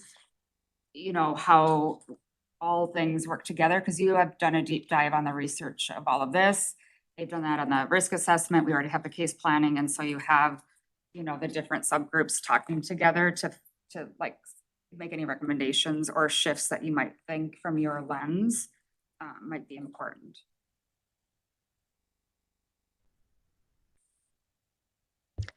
Yeah, I would agree. I think that's a great idea to have risk needs responsivity work group at the very least present to JRI2, because I do think as we're working with the standards committee and really having, and Rhonda and John and Tracy know that we've had some very lengthy, very robust conversations about what does it mean to have supervision standards? How do we do that we still leave some local autonomy, but that we're all giving clients a similar experience across the state. And so then when you have the risk needs work group doing something separately, it is difficult. Because I think we've really honed in on what supervision standards should and can mean in Minnesota, and that involves risk needs. I mean, I think they work side by side, and so I think that's a great idea. Is if we could invite them to that we have a couple of meetings together. I think that'd be great.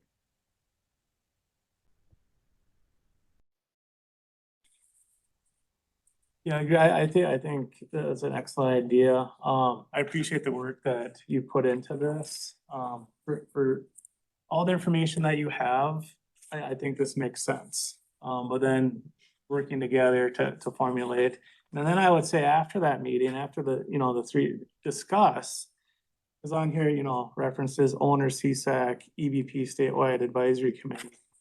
Maybe bringing it back to the EBP statewide advisory committee, and getting their input suggestions from that group, because I think ultimately that would be kind of CSAC's vetting agency or committee before it gets to the CSAC level, is being vetted through the EBP unit as some of these GRA phase 2 falls off.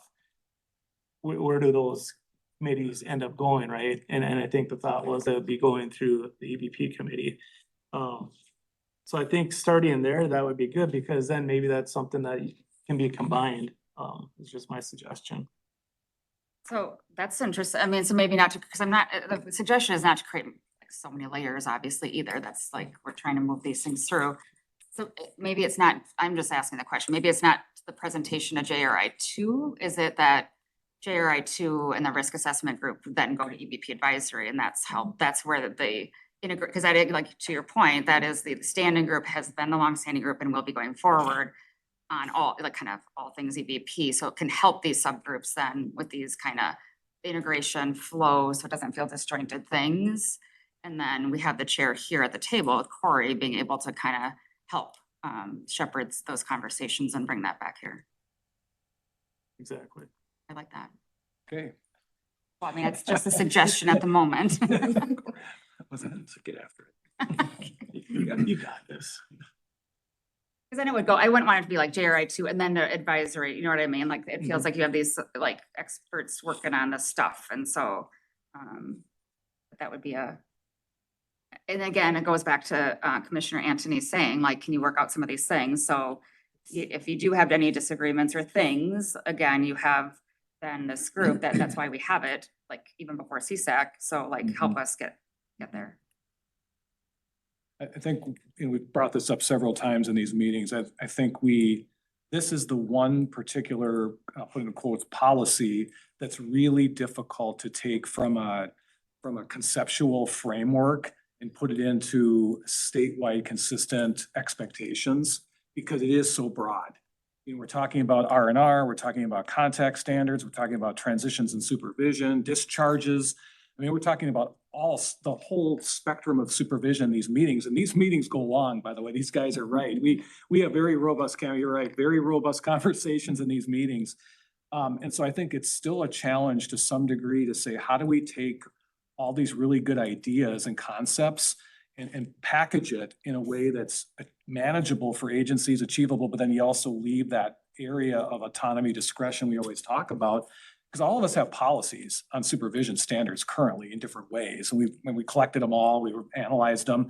But so how do we have statewide uniformity where we need it, and then yet let agencies do what they do well? Innovation, specialized caseloads, the different kinds of things that we all do because of resource differences and population. So that's, I think, for me personally on the committee, I really enjoy the work, but that's the part that makes it hard to put it into this form. Because a lot of this is theoretical too, and it's conceptual, and then how do you, where's that line between that and expectations? So I don't know, that's just more of an editorial, but. No, and actually you are articulating exactly what I wanted to say next, which is, I think that one of the things I struggle with is what's required and what's not required. Because for instance, one of the biggest pieces of feedback we got when CSG did its review of our system was how confusing it is for individuals on probation to be on probation with multiple agencies. And I've interviewed people who are on probation with multiple agencies and they don't understand what's going on. So, so like that's one area where I would really like us to solidify, it's gonna be one agency. Like, we have to figure out how to pick that agency, but it should be one agency. So that feels like a must to me, right? But then other things are, like you said, it could be expectations, like you're saying. And so how do we articulate the difference between those in here and where, and Ori, I wrote down what you said because it's exactly what I was thinking. How do we have statewide uniformity where it's the question is, where is it needed? So go ahead and answer that, Phil. John's got his hand up. He's gonna answer. The incoming president of MACAC, John Marcellus. Go ahead. Thanks, Molly. I was gonna reiterate those points, though. I mean, that's, I think, the struggle of where we need to land with this. I think that, I guess, one of the things that I'm really wondering is whether or not it is appropriate for this to move forward when we don't have those answers on our risk assessment side, cut points, the future of the LSCMI. And so I guess, we've done a lot of work, like everybody knows, but is it really appropriate for us to push forward here? Or are we essentially saying this is a great document and we're really close to where we want to be, but until we have some things vetted out on the other side, maybe this is just kind of put, over here for now while we kind of take care of some of the other things that need to be taken care of. I don't know where that puts us, though, as far as the group, where we need to get to. I know we're tasked with getting things done, but at the same time, it's just, we have other things that are maybe needing to be addressed before this can be addressed, because like you say, how do you even know how many people are going to be considered very low risk? Because that is a moving target, it seems like, a little bit, until we figure out where we're headed with the risk assessment. Agreed. I mean, there's even questions with Dr. Hamilton around how many levels do you have? Like, so will we even have this many levels, right? I mean, so there's some really, doesn't mean that in concept, what we have here in front of us still won't apply, but like, just fundamental outstanding things that we don't know. I take a slightly different view in that I would go with the placeholder approach, and the things that would vary with a different decision on the LSCMI should be like placeholders, like this is where we want something like this. And this is what we're thinking right now, but it could change because there's other things in here. And so I think nailing down all the other things will also take some time. And so I would continue to work on like just getting a clear overall structure, what's a may versus a must. That all the other parts of it. 'Cause I think you can actually do a lot of it without knowing the answers to the LSCMI. And then once we do, you're like almost there. You just have to go back and read it. One thing I wanted to add too, I forgot to add on the connection between the MinStar and supervision. I think it would be also really important to say that, somewhere in here to say if the person violates, like the most recent risk assessment will be used in evaluating the violation. Give direction back. DOC is using that level rather than whatever the MinStar was when they're figuring out, is this something that has to, that we're going to restructure or. And we'll take care of the fallout in turn.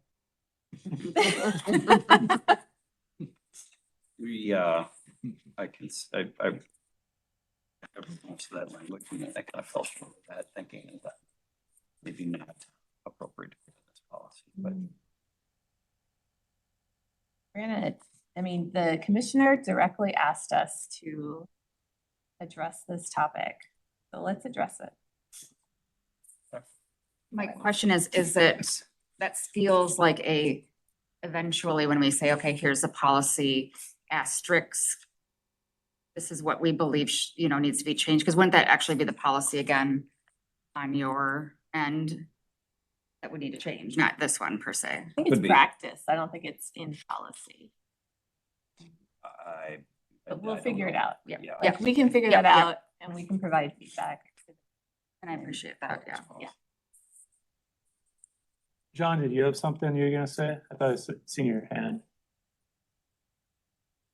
No, I just wanted to make sure I was hearing correctly too. It gets a little soft sometimes, but I think I got everything. So taking a look at the structure, the mays and the musts within the policy, and then looking at some of that R&R language. Was I missing anything? I don't think it's specifically for your group, but then I think there is an ask on like your group and then risk assessment eventually going to EVP advisory to like take that kind of like or assist with making that, like how do these things flow and integrate and relate. At some point, I know the risk assessment group's not ready for that quite yet, so it is a placeholder. I do agree with you there. Like I don't think we're like, work on those things and we're close, and then when we kind of get that stage, then figuring out obviously with the chairs to, just coordinate that. Yeah, I'll just comment quick on where EBP has been recently. We've been doing a lot of work on deliverable 5, which I can give an update when we get to that part of the agenda. Deliverable 8 as well, just on implementation of that one. We've had risk assessment come the last 2 meetings to give updates and reports. We have not had supervision standards, however, so that could be a place where we could insert them into that conversation, so that we have been doing a lot more vetting of the risk needs stuff specifically, so we can add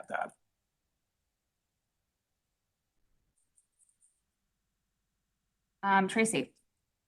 Yeah, I think I just wanted to add to John in our list, as I'm also taking notes, and I know Rhonda is as well as all the tri-chairs, is that we have 2 more asks as well, as to clarify that one agent assignment as well in this from Kelly Mitchell's comments, as well as the addressing the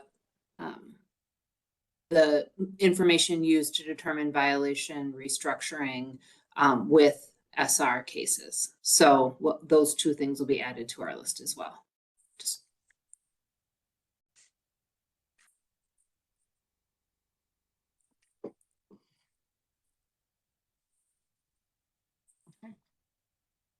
Thank you.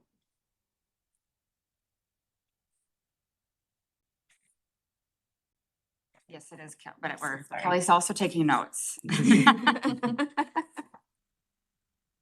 Oh, okay. Actually, I was going to suggest, it sounds like Dan's been waiting online a long time, so I was wondering if we could do the data lake update next and then move on to the charter. That works. Sounds good. Yeah. So why don't we have Dan Tron elevated if he's there to give us the data lake. Should be able to unmute.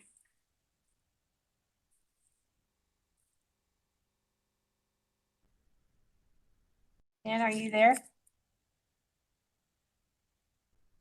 Yes, I am. Can you hear me? We can. Sorry about that. Not used to the. What's that? I said, welcome to CSAC. Thank you. Not used to the WebEx controls. Sorry about that.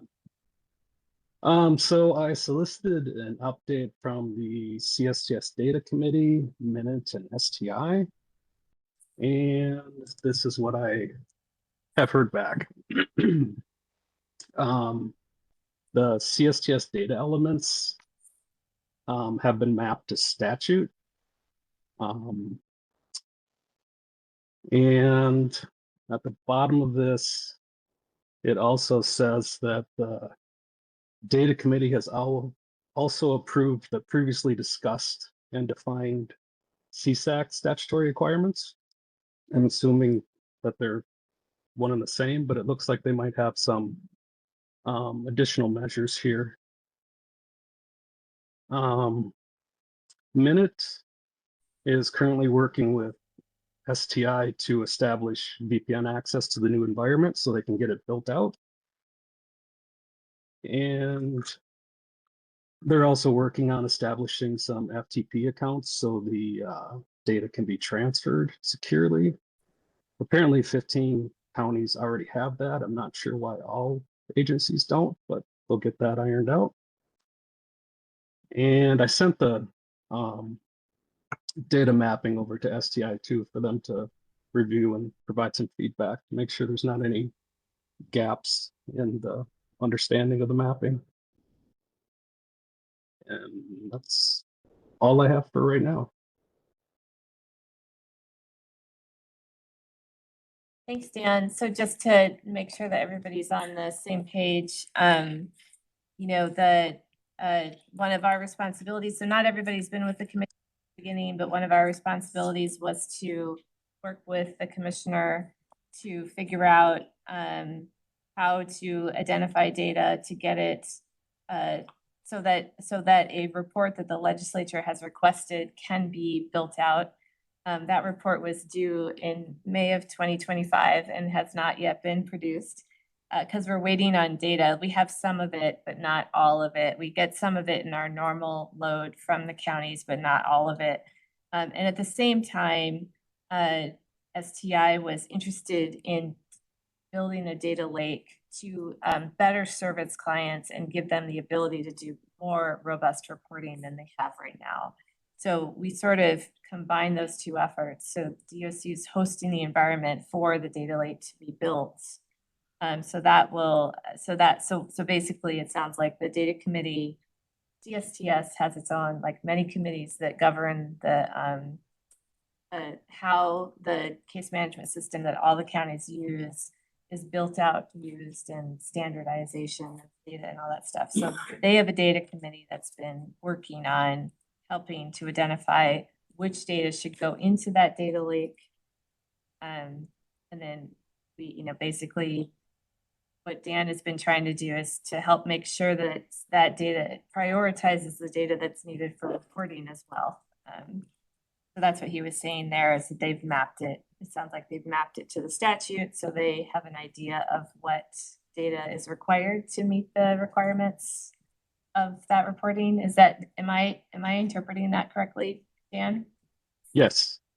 Okay.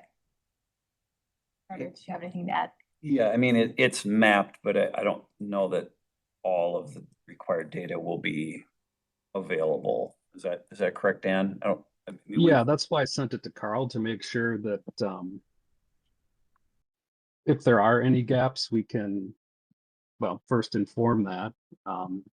And we could potentially have some enhancements on the horizon to accommodate, but just to get a feel for where things are at right now as they are. All right. So we'll get regular updates on that going forward. So we'll know where we're at. Once I will just say, like, it's going to be a process because once the data lake is built, then DOC has to build a connection to that so that we're able to extract state level data. And then we would have to build out a report and all that fun stuff. So that's how we meet that individual requirement. And then CSTS would have other work on its end to build additional other reporting that all of the counties could potentially access using that new structure. And I can't say how huge that is. Once we do have this, all the data information that we'll be able to receive, not just from county to county, but like statewide, we're getting all the information, and which we've never had ever. So this is huge. So appreciate that. No. It is. Any questions? Right. Well, thank you, Dan. We appreciate you hanging in there and giving us the update. If we'd realized you were standing out there so long, we might have let you in sooner, but Don was on it. All good. I was just working right along and listening. Makes it good when it's not literally standing. up. Yeah. Yeah. Honestly. All right. Thank you so much. Yep, take care. Okay, next item on the agenda is the CSAC charter. So last time we met, we talked about, just a couple of things, like our charter was written when we were established, and it would very much mirrored the statute, but, things have changed. We've sort of done that first round of work, and so the question came up at prior meetings about, like, what is our relationship with the commissioner and how do we work things out, and all that stuff. So attached is like first run at some potential changes to the charter, here for discussion only and feedback today. And then if there are other things that people want to consider putting in, we can revise, bring it back.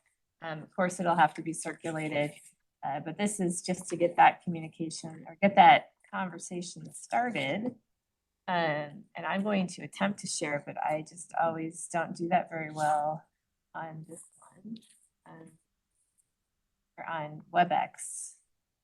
Oh my God, I might have done it. All right. So what I'll just do is I'll walk through the changes real quick and seek your feedback along the way. Okay, so first I just put a little bit more meat around the purpose of CSAC here, and bringing in a couple of the statutory things that were there. So that includes the fact that we have a role to review and reassess the workload study. The workload study under statute is supposed to be done on a regular cadence. So we have a role to help review that and make recommendations to the commissioner. Support the commissioner in standardization and collection of data for that annual report we were just talking about. Key metrics. This is really, every time we pass a policy, I'm putting in my own idea here. So just, hit me if you think it's wrong. But I think every time we pass a policy, we should be thinking about what is a key metric to help us understand whether this is working effectively within community supervision. It can be one thing, it can be one measurable thing, but I think that we should be thinking more deliberately about what that looks like, and asking groups that bring policies forward to also be thinking about that and maybe make some recommendations about what would that one thing be. With the case planning policy, I think we came up with 12 things, but that's different. And then provide advice and recommendation on other community supervision topics. So that's just, I put in there. We now have 23 members. I fixed the membership based on the changes to statute that have been made. When we wrote the appointment and tenure provision, we used the general statute under state law because this wasn't addressed in our enabling statute. So the general provision says 4 years, but that's not how everybody's been operating. So I added this, unless the appointing authority determines that shorter terms are appropriate. So each seat has different appointing authorities. So that would give MACAC the ability to rotate the chairs in like you've been doing. MACPO has been rotating people. So food for thought as to whether that's how you want to handle that. But we would just need to know, and we're also checking to make sure we can deal with this on this Secretary of State site. But we would just need to know from that appointing authority what are those terms so that we can be tracking them.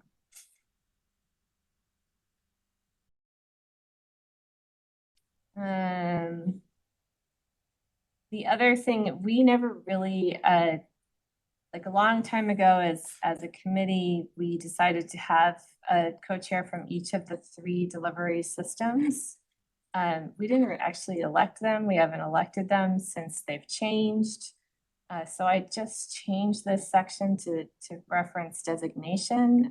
If there is any objection to that, we should talk about that, but I just changed this to represent how things have been working. So I'm open to feedback on that point as well. I didn't understand what a non-appointed member was, so I've tried to fix this section. Basically saying we're gonna orient new members.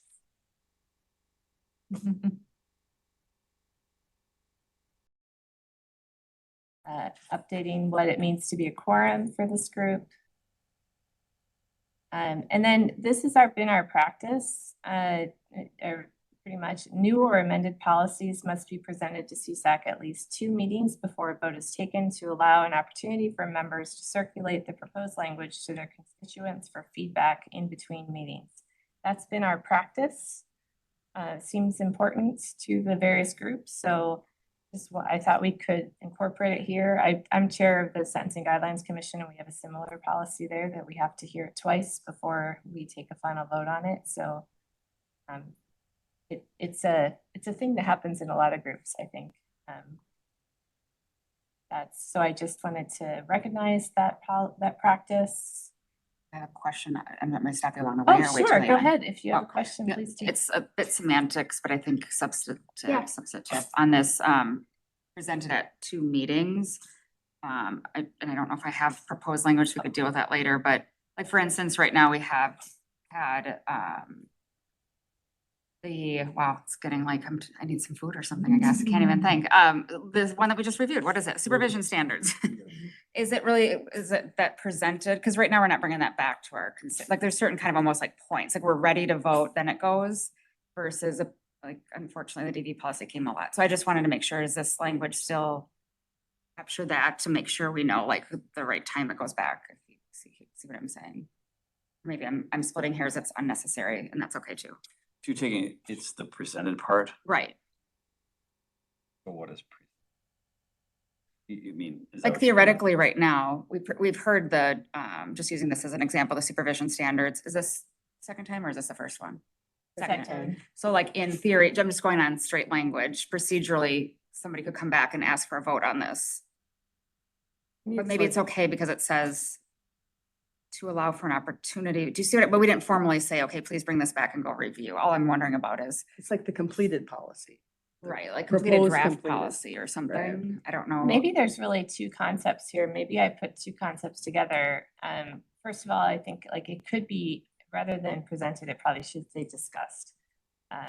Maybe there's like a proposed policy should be discussed at least 2 meetings before a vote is taken. And then the other concept is the policy should be circulated to the constituent groups before a vote is taken. Like There you maybe go. that's 2 separate things. That would work really well because, and then it also helps with like, sometimes the timing doesn't work out either. Do you know what I mean? Yeah. So like we need to make sure that we have appropriate time that we can do that. So it's, yeah, maybe it's 2 bullets then. And then that seems to work. Yeah.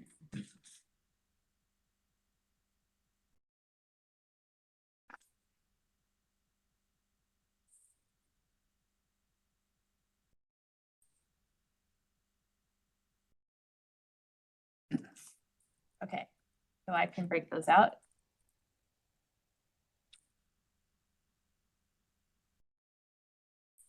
Awesome. See, what else do we have? May I say one more thing on your notes to think about later? Oh, above, yeah, that last this one? And I know you were just taking a note, but I just want to make sure so we don't go back and forth. Like circulate could mean an email, and like sometimes that's not enough time. Like I know in some cases, we only meet once a month, right? So I just, for your notes, like, I mean, we can think about language later, but it doesn't mean that we just like, we sent it out, so it's circulated. Well, we didn't have a MACAC meeting in between there, so we didn't actually get to like discuss it. So again, we can figure out what that means, but Considered by constituent groups, would that be better than? reviewed during a formal CPO MACAC meeting, or I don't know what the right terminology is, but it's not just, we sent it out. I think that we had proper time to both review it after circulation and discussion at a board meeting in our case. I don't think I'd want to say discussion at a particular thing because That's all fine. the groups might be different. That's fair. In the way that they do it, but.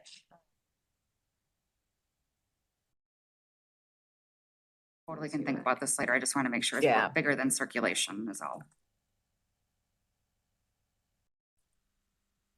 I think you can use generic language like officially considered by or There, oh, I like that. officially reviewed by or, Sure. because that just means like it's in the minutes. Doesn't mean they made a decision. It means they reviewed it. Right. Just to get you started. I'm I'm sure there's problems with that putting one. you on the drafting committee. There's problems with that one. I'm already thinking about them, but you know, What's official? yes. Instead of me at midnight in a hotel room in Albuquerque. You'll get up and think of the right words. Kelly, I believe that that's. Yep. Okay, oh, okay, again, some of these changes were just like, this is not how it's working, so I was updating. But right now, we don't require the subcommittees to be chaired by a member of this committee. So, I took it out. If anyone has feelings, we can put it back in and we can change things up. But right now, we're doing that differently. And then I added for subcommittees that those committees can include any other members of the committee, so long as the number is below quorum. So for this group, membership on the subcommittees needs to stay below quorum, which given how big we are now, it's probably not a problem. Okay. I just took out the evaluation practices because that was recommended by MAD, and then they never helped us figure out how to do it, and we never did, and so it seems disingenuous to have it in there. Not to say that we shouldn't, we could.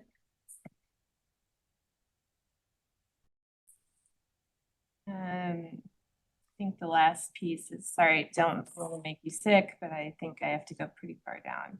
Then the last piece is, what's the relationship with the commissioner? So originally we were creating all the work under 40117 and sending it to him, and then he was supposed to respond to us within 45 days, and we did all that. So now it's the ongoing relationship with the commissioner. And so there's really two things noted here. So the first paragraph is, it'd be nice if we reported to the commissioner at least once. It can be a very informal report. It doesn't have to be like a report. Just telling him what the work was in the previous year. But we also have the ability to request advice and direction from the commissioner at any time. So basically report in at least once a year, but ask for things if you ever need it. And if so, the commissioner will respond of receiving that. The second thing is, but if we're recommending policy, we don't have to wait. We can just turn that in and it will then go through the policy process, which is how all of our policies have proceeded forward. So there's no deadline for doing policy. We can submit it at any time during, and then it, oh. So that's the record. That's it. Those are all the big ones. Any other feedback? How minor of a comment is too minor to make. On page. What spelling changes do you have? On page 1 and purpose. Oh, you're gonna go all the way back to page I 9. am. Okay. The second paragraph. It says the purpose of the Community Supervision Advisory Committee, and it says here and after referred to as committee. Oh, It's referred to as committee and CSAC. oh, So if okay. you wanna, What do you think it should be? I'm just pointing out that it's referred both ways after that information in parentheses. Do you have any recommendations? No, whether it I should be don't. one or the other? Okay, make it consistent. It's funny because I did notice that and I tried and then I didn't succeed. Yeah, in I making said it was uniform. minor. So I'm really glad you're looking at it. Yeah. What else? Down back at the bottom, so I'll just throw this out there again, because when we first made our suggestion that maybe the Commissioner of Corrections isn't in agreement with our recommendation, is there an avenue that we can go around? And I understand his response, and I agree 100% when it comes to supervised release and conditional release. There's statute, authority, absolutely, that's Commissioner of Corrections area, right? Nobody's disputing that. Where I'm gonna dispute or question is probation, community supervision. The Commissioner of Corrections is not in charge. And that is essentially the courts are. Because when we have a probation violation, it goes back to the courts. It doesn't go to the Commissioner of Corrections.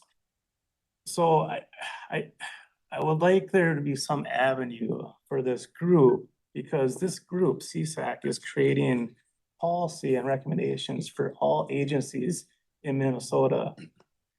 And so to me, it's out of scope for the Commissioner of Corrections to have the final say, or yes or no, or you have my blessing, where to me, this group is made up of, look at everybody that's on this group, this committee. I think we should have that voice. And if we're saying this is what we vote on, this is what we're in agreement, this is what should be passed.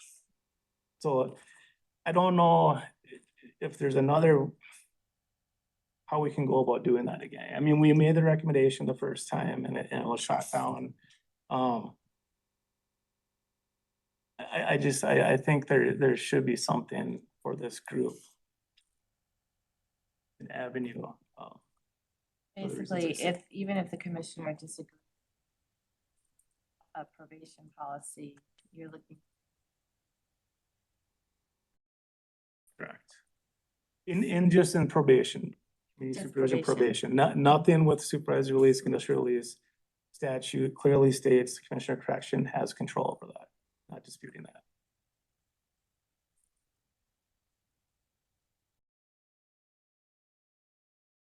I'm just trying to protect this group in the future. I mean, right now we have Commissioner of Corrections that supports the work that we're doing. But I don't know what the future is gonna hold.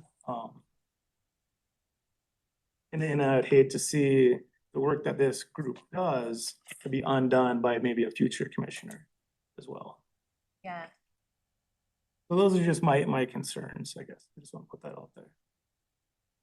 Okay. Fair. Other feedback? Under the purpose of community supervision, still up on that. Making us go to the top again? It's all right. The people online are the ones that are gonna get sick. It's fine. Okay. Trying to only stick with the substantive on semantics here, so maybe it's a note, but that third bullet down, support the commissioner in the standardization and collection of data for inclusion in an annual report, et cetera, like standardization and collection. Again, I don't know the right language, but like agreed upon CSAC metrics and or data, like there's a lot of data that I'm sure DOC is required, and I don't know that we can, maybe, I don't know what those things would be, but I'm just like, I don't know that we can always support standardization with, that's not talked about here, I guess. I wonder if I should, you know, what I did is I copied the language from statute. Maybe I should just reference the annual report that's mentioned. Okay. Like if we limited it to that at least, which the legislature is asking. Right. And we were identified. Make that happen. Is that?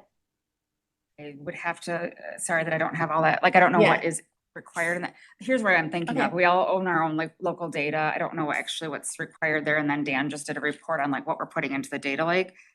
Maybe it's all consistent and it's fine. This is where I'm just trying to connect these things, or are there things in this annual report that we haven't discussed here?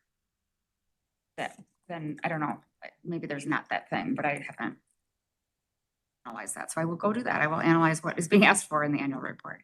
Yeah, we at CSAC did discuss it, but it's been a long time. Okay. This has been a very long project to get this going. So we did, but I think you're absolutely right that the language as written is too broad, and we could at least scope it back to the report that we were given. Oh, yeah, see, that actually even helped right there. Again, the annual report related to the work that we're doing on the deliverables. Not a DOC annual report that's required.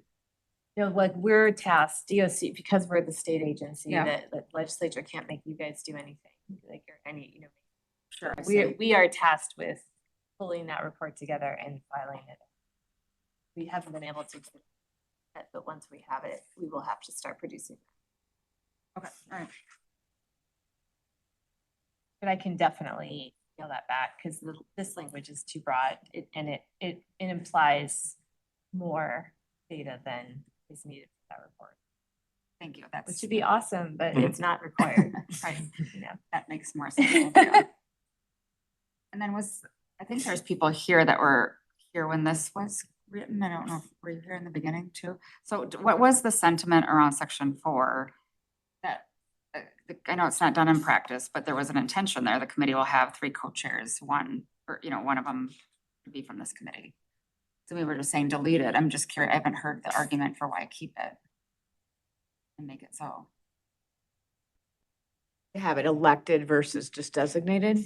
Well, it's in the original language, it says, and shall serve, let's see here. Committee will have. It just said the 3 co-chairs. It just assumed they existed. Shall be elected by the committee members. Shall serve, oh, I see. I was reading that actually wrong. So I was thinking they were saying it needed to be from CSAC when I read it first, but that's not. That was the subcommittee chairs. Right. Yeah. Chair designation. The original statute did not designate a chair for this group, and so this group determined what it wanted. 3 different systems. Commissioner, I'm sorry, you're right. I was just in the wrong section with my brain. It's section 5 subcommittees. Sorry, My I point was is reading your coming. mind and You were, oh, that is really good. In Scott County, we're really like symbiotic here. All right, so subcommittee, yes, under 5, the original intent on the first bullet. The committee may establish subcommittees. Subcommittees shall be chaired by a member of the committee. I think that's very standard and usually I'd agree with that, but in practice here, going back to some of what Ron even said, if we think about at least some of us on CSAC, we should not be chairing the subcommittee. You know, we not need necessary. that technical expertise. I just like this. This made me think about some other committees I'm on, like, yeah, maybe we shouldn't be holding on so tight to the chairs of subcommittees needing to be part of the official group. Subcommittee should determine. So that was my gut more than anything, but I think that's very common that a subcommittee chair has to be So it's a kind of a common practice. I'm guessing on the when it works well, because again, having been either at attendance or on some of the subcommittees, when there is nobody from CSAC on there, even as doesn't have a chair, but like not on there at all, there can be a lot of like, because they don't sit at these conversations. Like, I don't know what they want. Like, what are they talking? And so I could see where even if it's not a co-chair that has more responsibilities, that there's helpful to have that like connection. I also see the logistics of it too. I just wanted to talk about it before it's like crossed out because there's intention on why they originally put it. So you might propose that there be at least one representative from CSAC on each subcommittee. Not sharing, but on it. Not sharing, but I think to keep the Yeah. connection. I think that's implied, but it's not for sure if we take that language, change that language. Before it was for sure because the chair had it, or Right. the subcommittee chair had to. Versus just saying like at least one person be on them. Reasonable. Otherwise, there might be more, but if we're trying to not do all sorts of back and forth. In fact, now that I think about it, is there one of us on maybe you are, Becca, on the domestic violence subcommittee? No, you're not. Okay. So again, like, I don't know if that would have helped back and forth, but like, I don't know, maybe it does help back and forth because at least that Tracy was person on for could. quite a few Yeah. months. Tracy Green was part of this for quite a few months. Sure, so I that's took true. over. Yep, sorry. Again, Yeah. just was trying to bring it up for a conversation.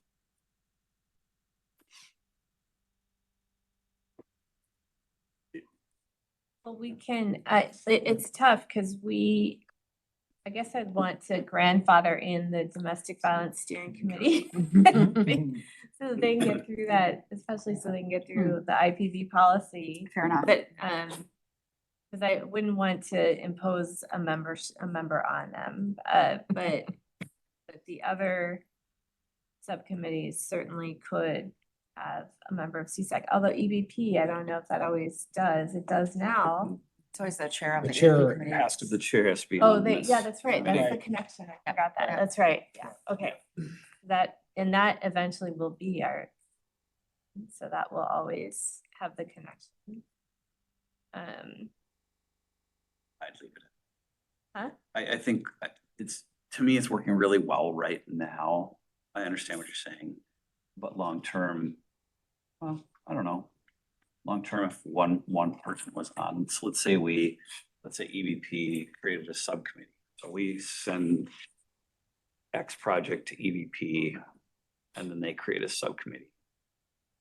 You know what I mean? I don't think that's what, at least I'm reading here, because then it still goes through the EVP committee and then the EVP chair is here. But like right now we have a JRI 1 or DB or a Right. risk assessment. And if like you have, let's just say we created something else then to then not have, and it's not going through EVP, it's a total standalone, that having then one person from this committee at least attend, I think it can be beneficial. That's fine. That's my opinion. That works. Yeah. May not happen often, but I think it's valuable. I'm just curious, like the current ones, is there any, the only one that I can see is the adult risk and needs. I'm on that one. You are on that. And so is Cami. Okay, sometimes. Like, And so I think we JRI, kind of got covered. plenty of people on that one. There is. So it probably happens in practice, but yeah, I just think they I don't need to think- chair it. I think we can take that part out, yeah. but you could say there needs to be one on there because I agree with that. There should be, and it would be helpful. Yeah, it's true. And I mean, I can think about when we were writing the risk assessment policy and other policies, like having members from CSAC there to like translate what we were looking for really was helpful in that process. So, yeah. Okay. Any other feedback?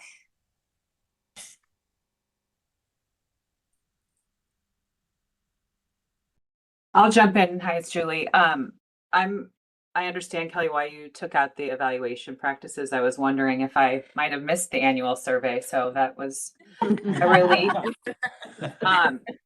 But I know that this gets brought up when we're looking at things too, but just, and I think we said it earlier when we were talking on another agenda item, but I think it is important to have metrics of measurement embedded in the work that we do. So I know this is more probably about the process and committee pieces, but hopefully with aligning metrics with the work that comes through, this would be kind of happening anyway. So I'm fine with it being taken out since it's not happening, but I also think it's important that we don't forget to measure what we're doing and any progress that's happening.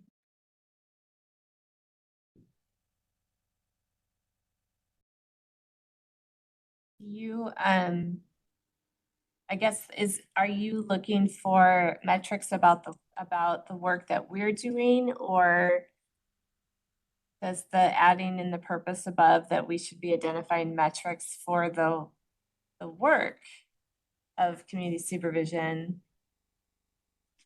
Is that more what you're asking for? So those are two different things.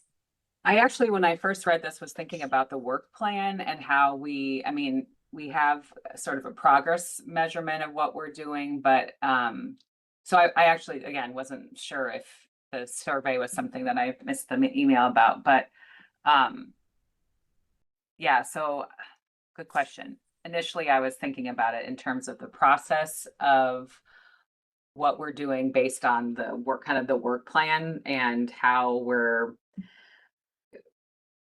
the things that are in the work plan are measuring like are there improvements happening because of the work that's being done. And so I don't again, I'm fine with taking this out if we're not doing it. I just don't want to lose sight of making sure that the things that are in our work plan are improving, are addressing the improvements that we're looking for. I think it's could be addressed in a lot of different ways.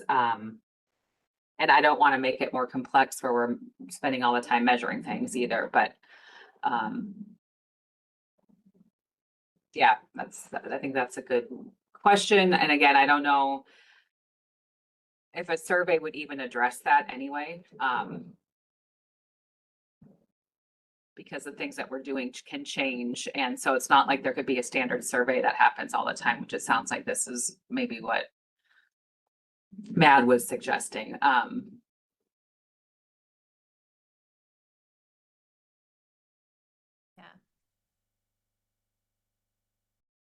Okay. Have to noodle on that one.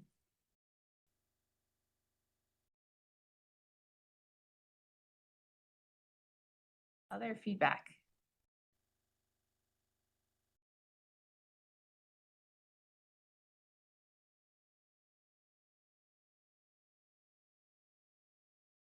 Great.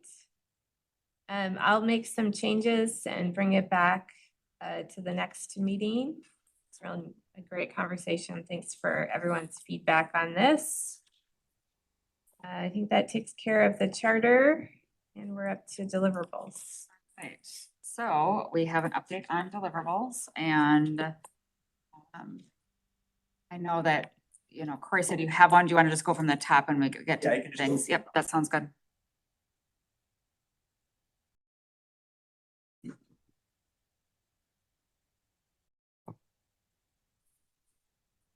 All right, I can actually make that a little bit bigger.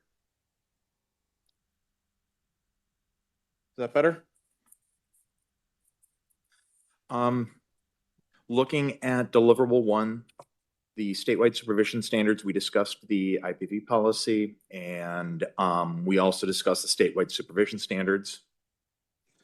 So that covers that. Looking at deliverable 2, risk and needs assessment tools. The risk and needs working group met last week and they plan on presenting information at September CSAC meeting. They are also discussing moving their meetings to be more prepared to brief CSAC.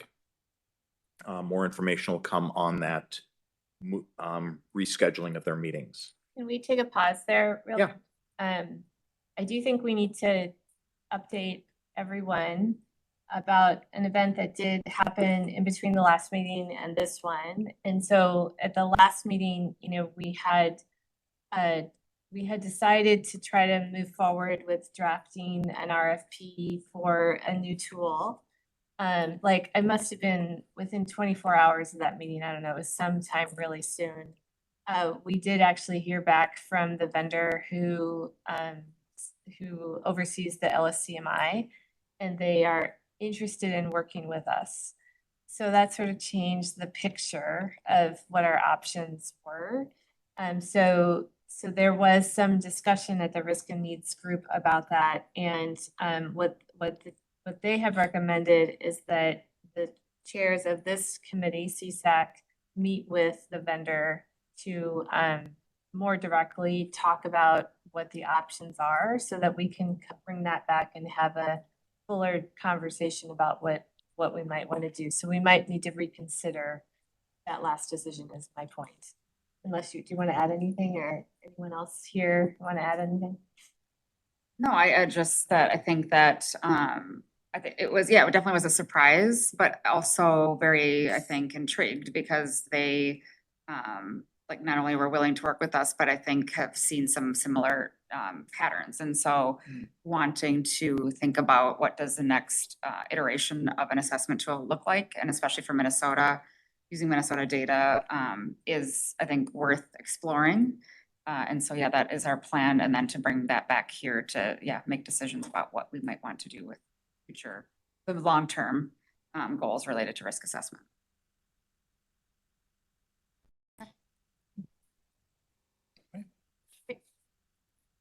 Moving on to deliverable 3.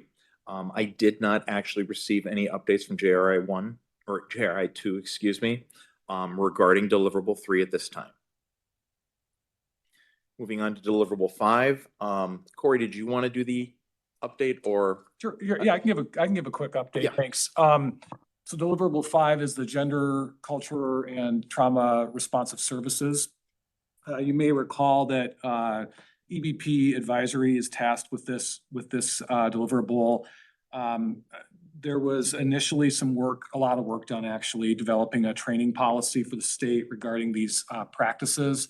At the March CSAC meeting, the decision was made to sort of adjust that track or pivot that to more of a best practices framework, for lack of a better description, kind of looking at what are those practices that we know through research are the most effective in these areas, and how can we then apply those in our agencies, knowing that populations are very different, resources are different. How can we do something across the states that everybody's consistently improving their practice? So EBP broke that up into some subcommittee work. Those subcommittees reported out to the full EBP advisory committee last month at our meeting with some framework recommendations. We are going to, we asked for feedback, and now we are going to bring those recommendations to the EBP voting members at the agenda meeting, which is next month. We alternate every other month. So our voting members will be at that meeting. If we have consensus or a majority at that meeting, then I believe we would be ready then to present here. So potentially October, if that goes through with our voting group. And then from there, we would obviously receive feedback from this group to see what potential next steps would come from that. So we're close to having a presentation for this group.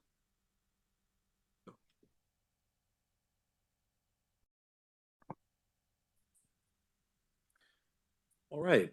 Deliverable 7 is currently on hold.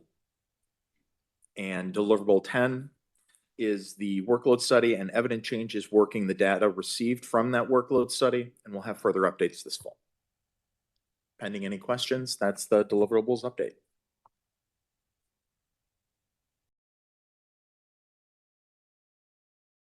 All right, so that takes us to other business. Do we have any other business? Is there anything else to talk about today? I know last month or the month before, we talked about the ISR policy and how we were going to update the ISR policy. Did go back. I think we discussed that it was an annual or an enhanced policy. It is not. It's not due until 2028. Really? Yes. Oh. Surprises me. Thought it was an enhanced policy. It is not. It's not due. So. But didn't it go into effect in 2025? Yeah. Wouldn't it? Isn't it a 2?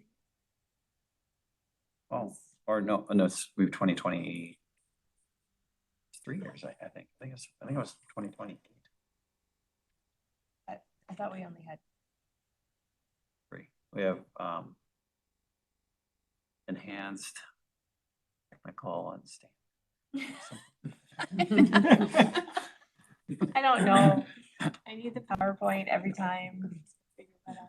Okay. All right. Well, anyway, it's not up, but you'll be working on. Yeah. I think it's this policy, Deb Anderson, policy chair. Fire it up when it's ready. Okay. Any other business today? Great. Is there anyone here who would like to make public comments? I know we have one person in the room. Not sure if we have anyone else online yet. There are no attendees online. Everybody's dropped off.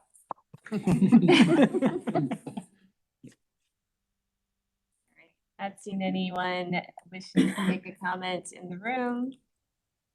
So I just want to point out that next month is going to be Molly's last meeting, so get ready for the change.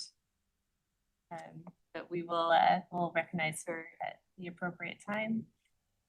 If there's no other business, then I'll adjourn the meeting, and we'll see you all next month. That's good. Thank you. I will not.